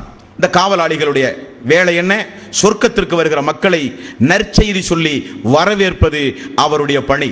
39வது அத்தியாயம் 73வது வசனம். இந்த வசனத்தில் அல்லாஹ் சொல்கிறான், வஸீகல்லதீன தகவ் ரப்பஹும் வஸீகல்லதீன தகவ் ரப்பஹும் இலல் ஜன்னத்தி ஜுமரா. மறுமை நாளில் தீர்ப்பு சொன்ன பிறகு சொர்க்கத்தை நோக்கி மக்கள் அழைத்து செல்லப்படுவார்கள். ஹத்தா இதா ஜாஊஹா ஃபுத்திஹத் அப்வாபுஹா, சொர்க்கத்துடைய வாசல் திறக்கப்படும். வகால லஹும் ஹஸனத்துஹா ஸலாமுன் அலைக்கும் திபுத்துன் ஃபத்ஹுலூஹா ஹாலிதீன். நிச்சயமாக உங்களின் மீது அல்லாஹ்வுடைய சாந்தியும் சமாதானமும் என்றென்றும் நிலவட்டுமாக, நிரந்தரமாக அல்லாஹ்வுடைய பேரின்பத்தை நீங்கள் அனுபவியுங்கள் என்று அந்த சொர்க்கத்து காவலாளிகள் சொல்லுவார்கள் என்று அல்லாஹு தஆலா அவனுடைய அருள்மறையாம் திருமறை குர்ஆனிலே சொல்கிறான். சொர்க்கத்துடைய நுழைவாயில், பிரதானமான நுழைவாயில். ஒவ்வொரு மனிதனும் ஒரு வீடு கட்டினால் அந்த வீட்டினுடைய முகப்பை அமைப்பதற்கு பல லட்சம் ரூபாய் செலவு செய்வார்கள். மெயின் டோர் டெக்கரேஷன் இல்லையா, நுழைவாயில். ரசூலுல்லாஹி ஸல்லல்லாஹு அலைஹி வஸல்லம் அவர்கள் சொன்னார்கள், சொர்க்கத்துடைய நுழைவாயில் ரஹ்மத்துல் ஆலமீன் நபிகள் நாயகம் ஸல்லல்லாஹு அலைஹி வஸல்லம் அவர்கள் சொன்னால் வஹீயின் அடிப்படை அல்லாமல் வேறொன்றையும் சொல்ல மாட்டார். இன் ஹுவ இல்லா வஹீயுன் யூஹா, பேசினால் இறை செய்தியை தான் பேசுவார். அல்லாஹ்வுடைய ரசூல் சொல்கிறார், ஒரு நுழைவாயிலுக்கும் இன்னொரு நுழைவாயிலுக்கும் இருக்கிற தூரம் எவ்வளவு தெரியுமா? அதிவேகமாக செல்லுகின்ற ஒரு வாகனத்தின் மீது நீங்கள் ஏறி 40 வருடம் பயணம் செய்கிற அளவுக்குள்ள தூரம். சொர்க்கத்துடைய வாசலுடைய தூர அளவை ரசூலுல்லாஹி ஸல்லல்லாஹு அலைஹி வஸல்லம் அவர்கள் சொன்னார். 40 ஆண்டு காலம் வேகமாக பயணம் செய்கிற ஒரு பயணத்தில், ஒரு ஒட்டகத்திலோ குதிரையிலோ ஏறி நீங்கள் 40 வருடம் பயணம் செய்தால் எவ்வளவு தொலைவு தூரமோ அவ்வளவு தொலைவு தூரம் இந்த சொர்க்கத்துடைய வாசலுக்கு ஒன்றுக்கும் இடைப்பட்ட தூரம். சொர்க்கத்திற்கு 8 வாசல்கள் உண்டு. சொர்க்கத்திற்கு 8 வாசல்கள் உண்டு. ஒவ்வொரு வாசலுக்கும் ஒவ்வொரு வகையான சிறப்பு. தொழுகை வாசல், நோன்புடைய வாசல், ஜக்காத்துடைய வாசல், தர்மத்துடைய வாசல், ஜிஹாத்துடைய வாசல், நிறைய வாசல் உண்டு. அந்தந்த இபாதத்தில் ஆர்வமுடைய மக்கள் அந்தந்த வழியில் அழைக்கப்படுவார்கள். ரசூலுல்லாஹி ஸல்லல்லாஹு அலைஹி வஸல்லம் உங்களுடைய வாழ்வில் ஒரு காரியத்தை தொடர்ந்து நீங்கள் செய்தால் இந்த 8 வாசலில் எந்த வாசல் வழியாக வேண்டுமானாலும் நீங்கள் வரலாம் என்று ரசூலுல்லாஹி ஸல்லல்லாஹு அலைஹி வஸல்லம் சொன்ன ஒரு செய்தி ஹதீஸுகளிலே பார்க்கிறோம். அது என்ன செய்தி? 8 வாசல் உண்டு. 8 வாசல் வழியாகவும் நீங்கள் விரும்பினால் வரலாம். உங்களுக்கென்று இதுதான் வாசல் என்று இல்லை. அப்படிப்பட்ட தகுதி படைத்த மக்கள் யார் என்றால், நாமெல்லாம் எதை நிதர்சனம் என்று பொடும்போக்காக இருக்கிறோமோ அந்த ஒரே ஒரு காரியம்.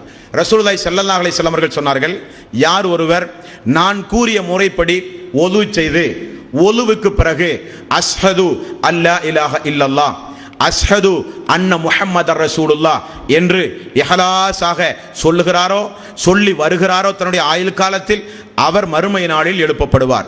அழகுபட ஒது செய்து தூதர் கூறிய முறைப்படி பிரார்த்தனை செய்த காரணத்தினால் அவர் மட்டும் அழைக்கப்பட்டு எந்த வாசல் வழியாக வேண்டுமானாலும் நீங்கள் சொர்க்கத்திற்கு வரலாம் என்று ரசூலுல்லாஹி ஸல்லல்லாஹு அலைஹி வஸல்லம் அவர்கள் சொன்ன செய்தி ஹதீஸுகளிலே பார்க்கிறோம். அல்லாஹ் அப்படிப்பட்ட ஒரு சிறந்த ஒரு வாய்ப்பை அல்லாஹ் நம் அனைவர்களுக்கும் தர வேண்டும்.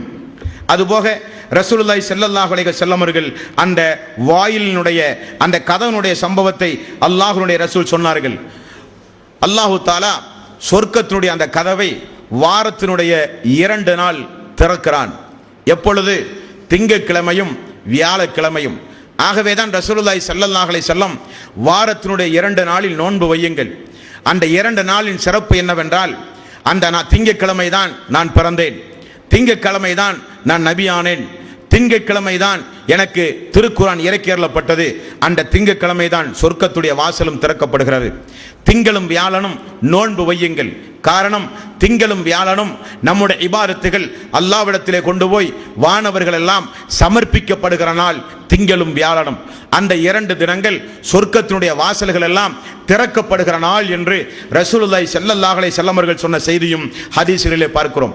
அது போக ஒரு மாதம் முழுக்க அந்த சொர்க்கம் அலங்கரிக்கப்பட்டு, ஒரு மாதம் முழுக்க அந்த சொர்க்கத்துடைய 8 வாசல்களும் திறக்கப்பட்டு, அல்லாஹு தாலா என்னுடைய நல்லடியார்கள் நல்ல நல்ல இபாதத்துகளின் மூலம் உன்னை நிரப்ப போகிறார்கள் என்று சந்தோஷ செய்தி சொன்ன ஒரு மாதம் இந்த ரமலானுடைய மாதம். இந்த மாதம் வந்தால் ரசூலுல்லாஹி ஸல்லல்லாஹு அலைஹி வஸல்லம் அவர்கள் சொன்னார்கள், சொர்க்கத்தை அல்லாஹ் அலங்கரித்து அந்த வாசலை எல்லாம் அல்லாஹ் திறந்து நம்மை எதிர்பார்க்கிறான். தியாகங்கள் செய்து, தௌபா செய்து, பிரார்த்தனைகள் செய்து, இபாதத்துகளால் அந்த சொர்க்கத்தை நாம் அலங்கரிக்க வேண்டும் என்பதற்காக வேண்டி அல்லாஹு தாலா நம்மை எதிர்பார்க்கிறான் என்றும் ரசூலுல்லாஹி ஸல்லல்லாஹு அலைஹி வஸல்லம் அவர்கள் கூறினார்கள். அன்பார்ந்த சோர்களே, இந்த ஜன்னத்தை பொறுத்தவரையில், சொர்க்கத்தை பொறுத்தவரையில் அல்லாஹ் அவனுடைய அருள்மறையாம் திருமறை குர்ஆனில் ஜன்னத்துல் மஅவா, ஜன்னத்துல் அதன், ஜன்னத்துல் நஈம் நிறைய பெயர்களை கொண்டு அல்லாஹு தாலா இந்த சொர்க்கத்தை குறித்து நமக்கு விளக்கமாக அல்லாஹ் சொல்கிறான். நபிகள் நாயகம் ஸல்லல்லாஹு அலைஹி வஸல்லம் இந்த சொர்க்கத்தினுடைய ஒவ்வொரு இன்பங்களையும் எந்த அளவுக்கு ரசூலுல்லாஹி ஸல்லல்லாஹு அலைஹி வஸல்லம் நமக்கு சொல்லித் தந்தார்கள் என்றால், சொர்க்கத்திற்கு யாரெல்லாம் அனுப்பப்படுகிறார்களோ அவர்கள் எந்த அளவுக்கு பரிசுத்தப்படுத்தப்படுவார்கள் என்றால், நபிகள் நாயகம் ஸல்லல்லாஹு அலைஹி வஸல்லம் அவர்கள் சொன்னார்கள், சொர்க்கத்திற்கு ஒரு மனிதன் தேர்வுக்கு பிறகு அனுப்பப்படுகிறான் என்றால் இளமை பருவத்தில் தான் அனுப்பப்படுவான்.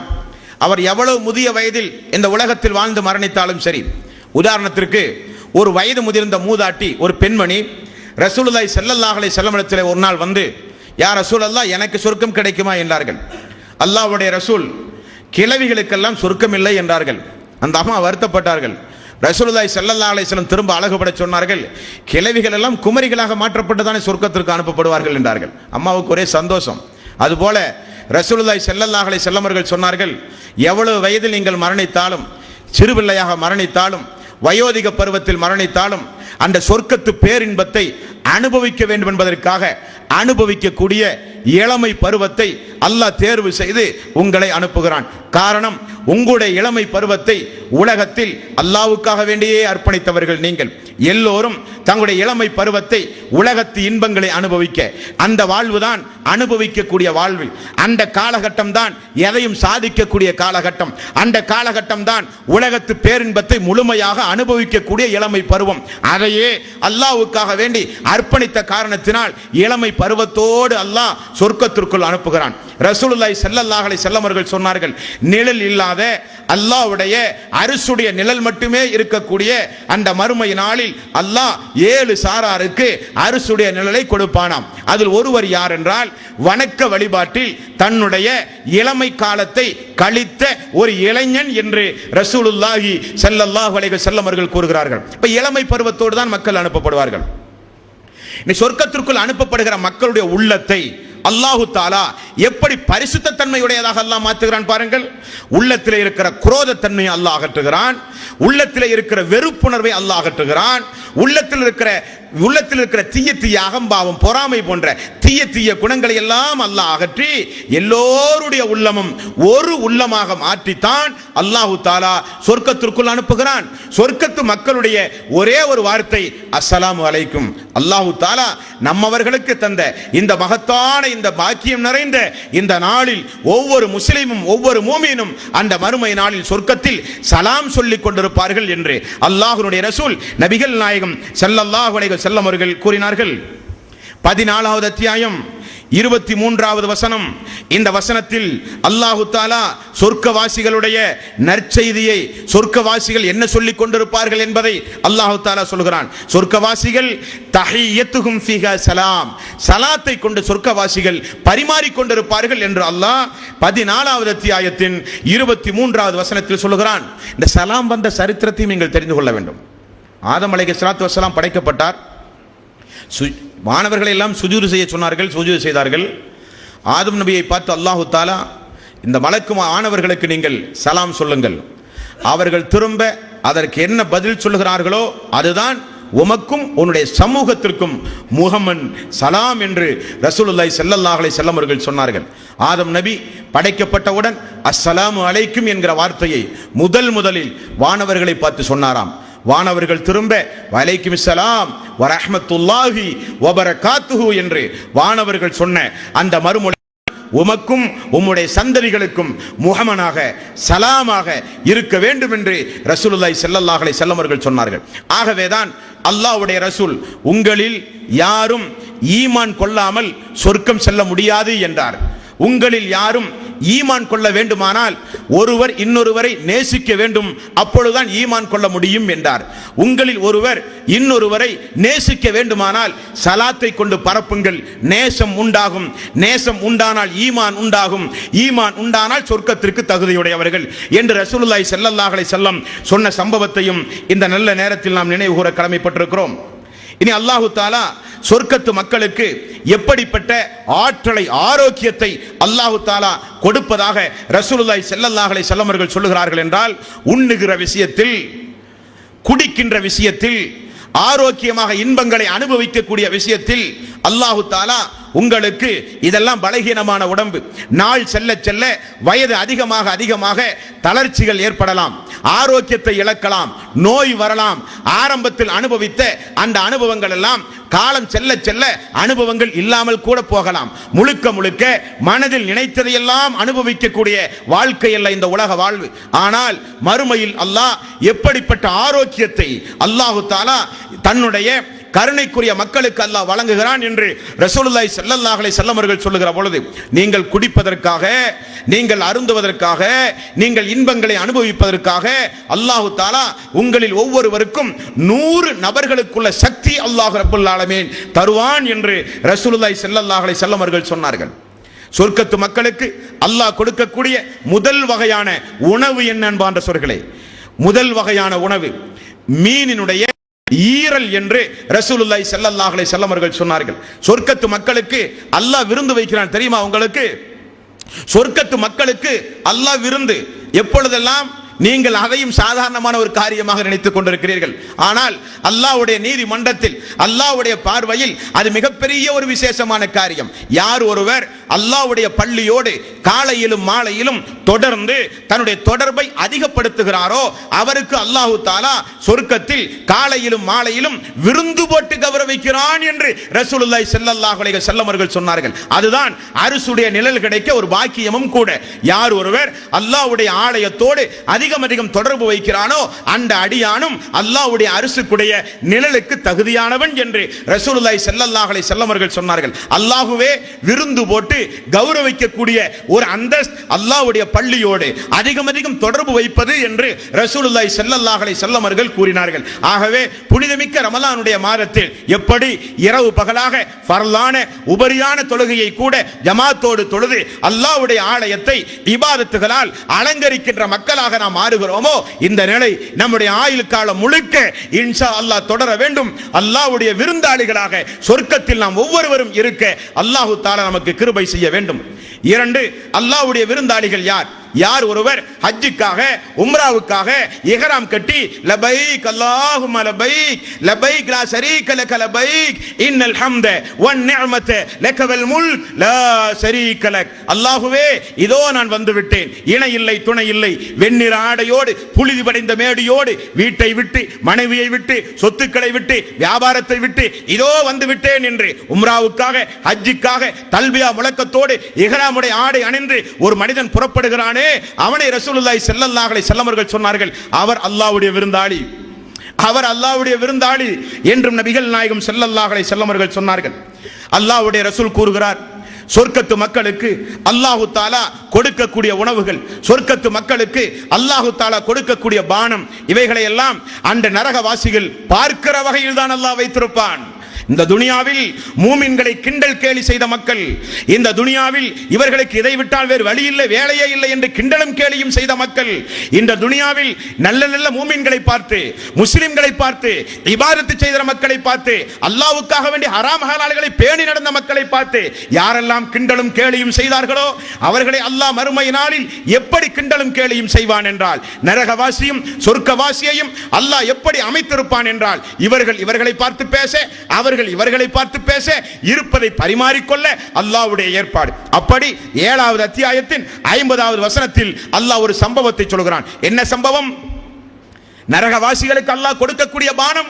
சுப்ஹானல்லாஹ் சுப்ஹானல்லாஹ் ரப்பனா ஆத்தினா ஃபித் துன்யா ஹஸனா வ ஃபில் ஆখিরাতি ஹஸனத்தும் வ கினா அஸாபன்னார். அல்லாஹ்வே இம்மையிலும் மறுமையிலும் எங்களை சிறப்பாக நீ வாழவை, நரக நெருப்பிலிருந்து எங்களை காப்பாற்று என்று அல்லாஹ் மூமின்களுக்கு பிரார்த்தனையை கற்றுக் கொடுத்தானே. அந்த நரகவாசிகளுடைய பானத்தை ரசூலுல்லாஹி ஸல்லல்லாஹு அலைஹி வஸல்லம் அவர்கள் சொன்னார்கள்.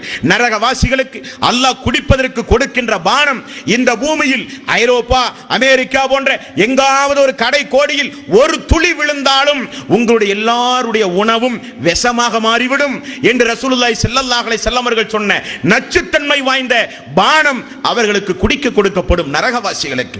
ஆனால் சொர்க்கத்து பேரின்பம் ரஹீக்குல் மக்தூம் சீல் வைக்கப்பட்ட பானத்தை அல்லாஹ் தஆலா தன்னுடைய அடியார்களுக்கு சொர்க்கத்தை தன்னுடைய வாழ்வை முழுக்க சொர்க்கத்திற்காக வேண்டி அர்ப்பணித்தார்களே. வமினன் நாசி மை யஸ்ரி நஃப்ஸஹு பித்தியா மர்லாத்தில்லாஹ் வல்லாஹு ரഊஃபும் பில் இபாத். யார் ஒருவர் அல்லாஹ்வுடைய நேசம் வேண்டும் என்பதற்காக தன்னுடைய வாழ்வையே இந்த உலகத்தில் அர்ப்பணித்தவர்கள் மனிதர்களில் உண்டு என்று அல்லாஹ் சொல்லுகிறானே. அப்படி வாழ்வை அர்ப்பணித்த மக்களுக்கு அல்லாஹ் ரஹீக்குல் மக்தூம் என்று சொல்லப்படுகின்ற முத்திரையிடப்பட்ட பானத்தை அல்லாஹ் கொடுப்பானாம். அந்த பானத்தினுடைய மூடியை திறந்தால் உலக மக்கள் எல்லாம் நறுமணத்தில் கமழ்ந்து விடுவார்கள் என்று ரசூலுல்லாஹி ஸல்லல்லாஹு அலைஹி வஸல்லம் அவர்கள் சொன்னார்கள். அப்படிப்பட்ட பானத்தை அல்லாஹ் நம்மவர்களுக்கு தர வேண்டும் என்பார் சொற்களே.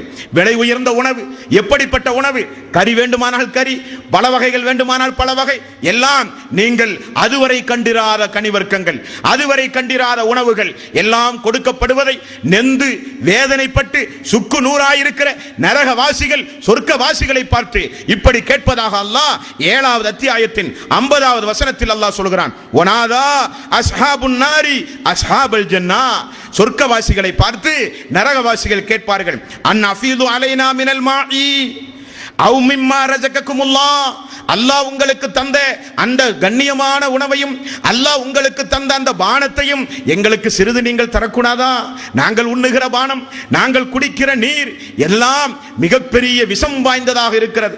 அல்லாஹ்வுடைய வேதனை, அல்லாஹ்வுடைய சாபம் எங்கள் மீது இறங்கிவிட்டது, கொஞ்சம் தரக்கூடாதா அன்பர்களே என்று கேட்பார்கள். சொர்க்கவாசிகள் பதில் சொல்லுவார்கள், காலு இன்னல்லாஹ ஹர்ரமஹுமா அலல் காஃபிரின், அல்லாஹ் தஆலா காஃபிர்களுக்கு அதை ஹராமாக்கி விட்டான். துனியாவில் ஹராம் எல்லாம் உங்களுக்கு ஹலாலானது, துனியாவில் எல்லா ஹராமும் உங்களுக்கு ஹலாலானது, ஆகவே இங்கே ஹலாலான அனைத்தும் உங்களுக்கு ஹராம் என்று சொல்லப்படும் என்பார் சொல்களே. அல்லாஹ் அந்த நிலையிலிருந்து நம் அனைவர்களையும் காப்பாற்ற வேண்டும். மேலும் நபிகள் நாயகம் ஸல்லல்லாஹு அலைஹி வஸல்லம் சொர்க்கத்து மக்களுடைய ஆடைகளை குறித்து சொன்னார்கள். பச்சை பசேல் என்று வெண்மையான பட்டாடை இறை விசுவாசிகளுக்கு அணிவிக்கப்படும். இறை விசுவாசிகளுக்கு தங்கத்திலான காப்பு, முத்தாலான வைடூரியங்கள் இறை விசுவாசிகளுக்கு அகௌரவத்திற்காக வேண்டி அணிவித்து அல்லாஹ் சொல்லுவானாம், நீங்கள் என்னுடைய ஏகத்துவத்தை, என்னை இந்த துனியாவில் நீங்கள் மறக்காமல் அறிமுகம் செய்ததற்காக வேண்டி இதோ உங்களுக்கு பரிசாக வைரங்கள், வைடூரியங்கள், தங்க காப்புகள் எல்லாம் கொடுத்து அல்லாஹு தஆலா முத்தாலான மாளிகையில் கௌரவித்து பணியாட்களை எல்லாம் அல்லாஹ் நிறுவி, பணியாட்களை குறித்து அல்லாஹ் திருக்குர்ஆனில் ஒரு இடத்திலே சொல்கிறான். அந்த பணியாட்கள் எப்படிப்பட்டவர்கள் என்றால் முத்து பவளம் போல மின்னுகிறவர்கள் என்று அல்லாஹு தஆலா நம்முடைய பணியாட்களை குறித்தும் சொர்க்கத்திலே அல்லாஹ் சொல்கிறான். இது முக்கியமாக கவனிக்கப்பட வேண்டிய விஷயம் என்னவென்றால், சொர்க்கத்துடைய நறுமணம். ரசூலுல்லாஹி ஸல்லல்லாஹு அலைஹி வஸல்லம் அவர்கள் சொன்னார்கள், சொர்க்கத்துடைய வாசலை திறந்தாலே அந்த சொர்க்கத்துடைய நறுமணம் இருக்குது, அதே 40 வருட தூரத்தில் இருக்கிற ஒரு மனிதனும் நுகர்ந்து அனுபவிப்பான் என்று ரசூலுல்லாஹி ஸல்லல்லாஹு அலைஹி வஸல்லம் அவர்கள் சொன்னார்கள். அந்த சொர்க்கத்து வாடையை கூட நுகராத மக்கள் உண்டு. அல்லாஹு தஆலா அந்த நிலையிலிருந்து நம்மை காப்பாற்ற வேண்டும். நம்முடைய எதிரிகளுக்கு கூட அல்லாஹ் அந்த நிலையை கொடுத்து விடக் கூடாது என்று நாம் பிரார்த்தனை செய்ய வேண்டும். அந்த சொர்க்கத்தினுடைய வாடையை கூட நுகராத மக்களை ரசூலுல்லாஹி ஸல்லல்லாஹு அலைஹி வஸல்லம் பட்டியல் போடுகிறார்கள். பாருங்கள், யார் ஒருவர் தற்கொலை செய்து மரணித்தானோ அவன் சொர்க்கத்துடைய வாடையை நுகர முடியாது. யார் ஒருவர் இஸ்லாமிய ஆட்சியில் இஸ்லாத்தை ஏற்றுக்கொள்ளாத மக்களை அநியாயமாக தண்டித்து அவர் உயிர் போகிற வகையில் அவரை பாதிப்புக்கு உள்ளாக்கினாரோ அவர் சொர்க்கத்துடைய வாடையை நுகர முடியாது. எந்த ஒரு பெண் மினுக்கி மிகப்பெரிய அலங்காரத்தோடு பிற மக்களுடைய பார்வையெல்லாம் கவருகின்ற வகையில் தலையை தூக்கி ஒட்டகத்துடைய திமிலை போல வீதியில் நடக்கிறாளோ அந்த பெண் சொர்க்கத்துடைய வாடையை நுகர முடியாது. ரசூலுல்லாஹி ஸல்லல்லாஹு அலைஹி வஸல்லம் பட்டியல் போடுகிறார்கள் சொர்க்கத்துடைய வாடையை யாரெல்லாம் நுகர முடியாது என்று. யார் ஒருவர் தொழுகை, நோன்பு, ஹஜ் போன்ற வணக்க வழிபாடுகளை மட்டுமே நிறைவேற்றி ஜகாத்து கொடுக்காமல் அல்லாஹ்வுடைய பாதையில் ஏழைகளுடைய கண்ணீராக திகழக்கூடிய, ஏழைகளுடைய உரிமையாக திகழக்கூடிய அந்த பொருளாதாரத்தை வசதி படைத்தவர்கள் கணக்கு பார்த்து ஜகாத்து கொடுக்காமல் யாரெல்லாம் மரணிக்கின்றார்களோ அவர்களை அல்லாஹ் மறுமை நாளில் சொர்க்கத்தினுடைய வாடையை கூட அல்லாஹ் நுகர விட மாட்டான் என்று ரசூலுல்லாஹி ஸல்லல்லாஹு அலைஹி வஸல்லம் அவர்கள் கூறினார்கள். அதே போல அல்லாஹ்வுடைய ரசூல் சொன்னார்கள், யார் பெருமை அடித்தவனாக, அகம்பாவம் கொண்டவனாக, ஆணவக்காரனாக உள்ளத்தை முழுக்க முழுக்க பாவத்தின் பக்கம் உள்ளத்தை செலுத்தி பாவத்தை கசடாக மாற்றி பாவக்கரையோடு ஆணவ உள்ளவத்தோடு எவன் மரணிக்கிறானோ அவனும் மறுமை நாளில் அந்த சொர்க்கத்து பேரின்பத்தினுடைய காற்றை கூட நுகர முடியாது என்று ரசூலுல்லாஹி ஸல்லல்லாஹு அலைஹி வஸல்லம் அவர்கள் கூறினார்கள். அந்த வரிசையில் சொன்ன அல்லாஹ்வுடைய ரசூல் சொன்ன ஒரு சம்பவத்தை பாருங்கள் பாரசோர்களே. தொழுகையில் நீங்கள் குறுக்கே செல்லாதீர்கள். ஏனென்றால் தொழுகையில் குறுக்கே செல்வது 40 வருடம் பிந்து நீங்கள் சொர்க்கம் செல்ல நேரிடும். ரசூலுல்லாஹி ஸல்லல்லாஹு அலைஹி வஸல்லம் அவர்கள் சொன்னார்கள். நமக்கு சாதாரணமாக தெரியக்கூடிய ஒரு காரியம்.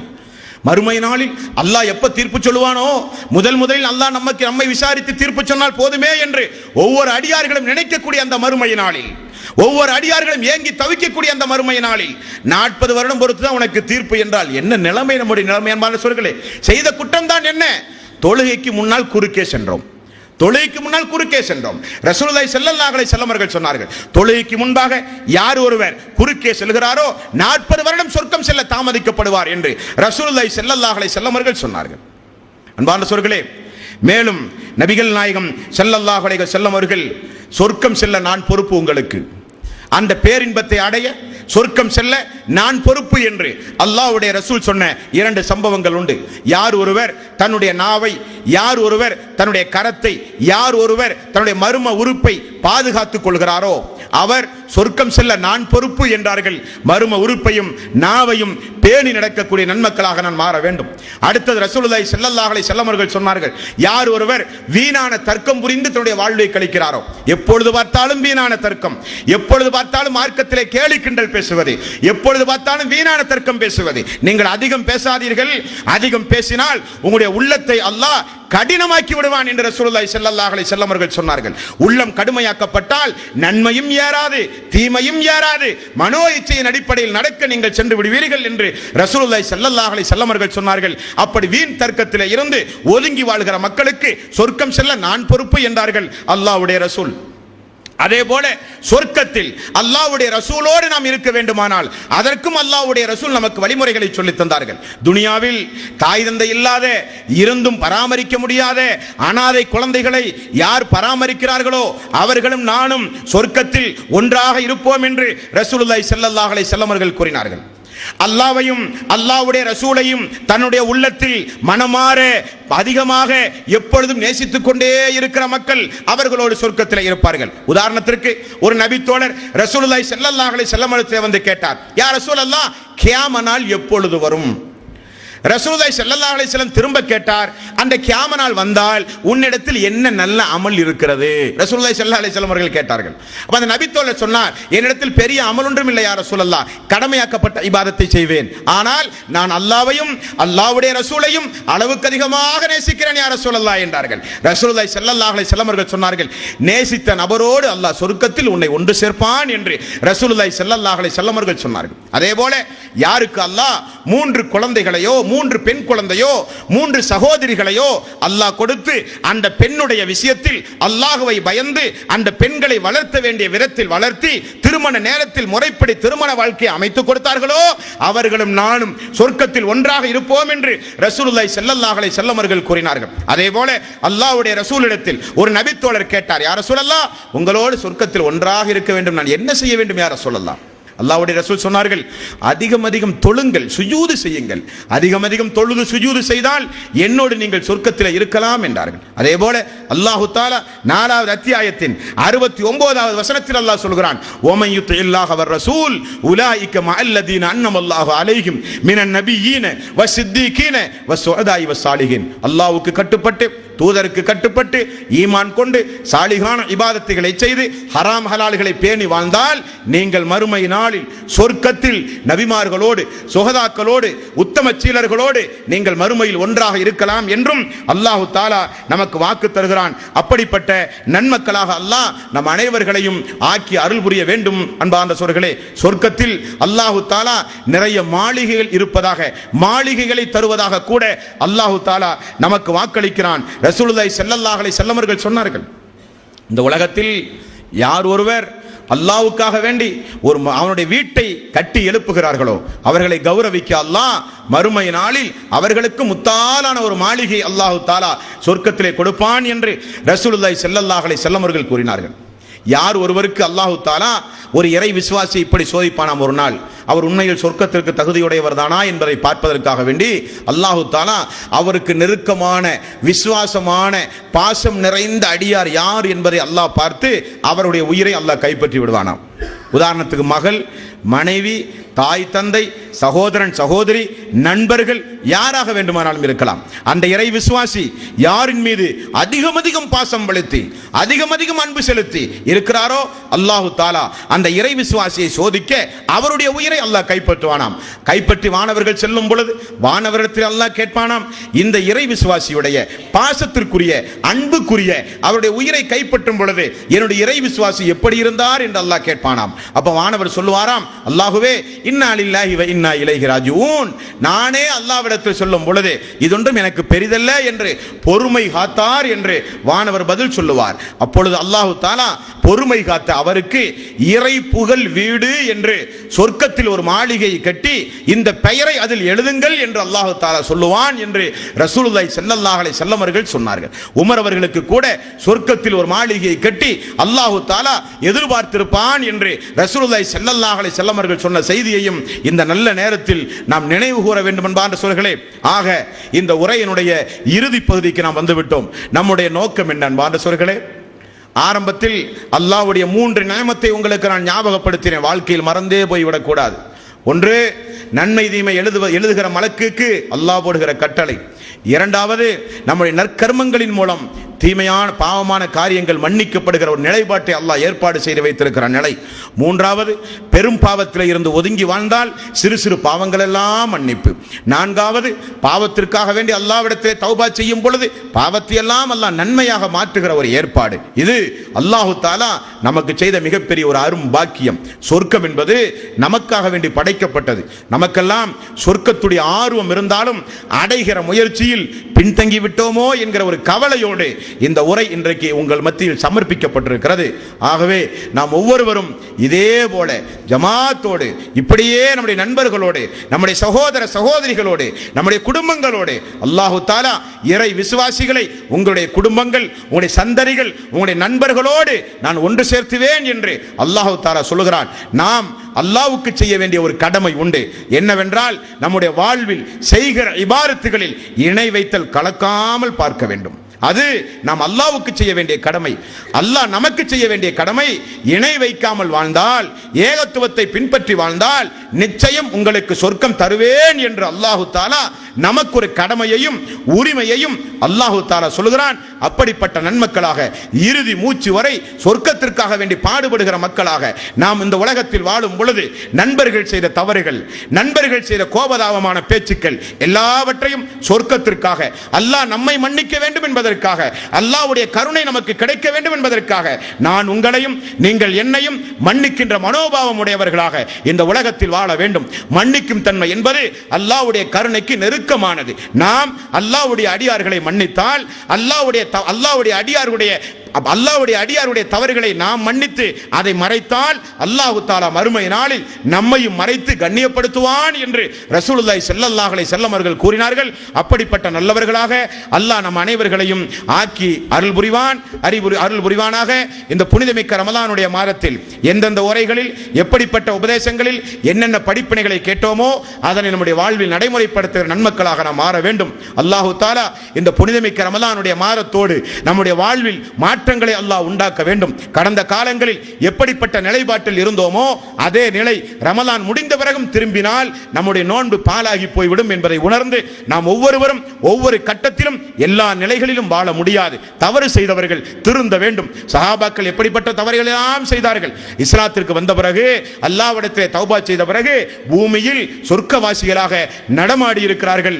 அல்லாஹ்வுடைய அன்பினாலும் கருணையினாலும். அதே அல்லாஹ் தான் இன்றைக்கும் நம்மோடு இருக்கிறான். அதே வேதம் தான் இன்றைக்கும் நம்மோடு இருக்கிறது. வேதத்தோடு தொடர்பு வையுங்கள். தூதரை மறந்து விடாதீர்கள். அல்லாஹ்வை அதிகம் அதிகம் நேசியுங்கள். சுஜூதை அதிகம் அதிகம் செய்யுங்கள்.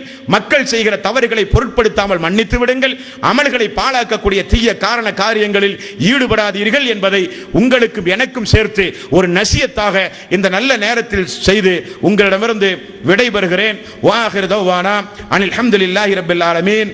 அஸ்ஸலாமு அலைக்கும் வரஹ்மத்துல்லாஹி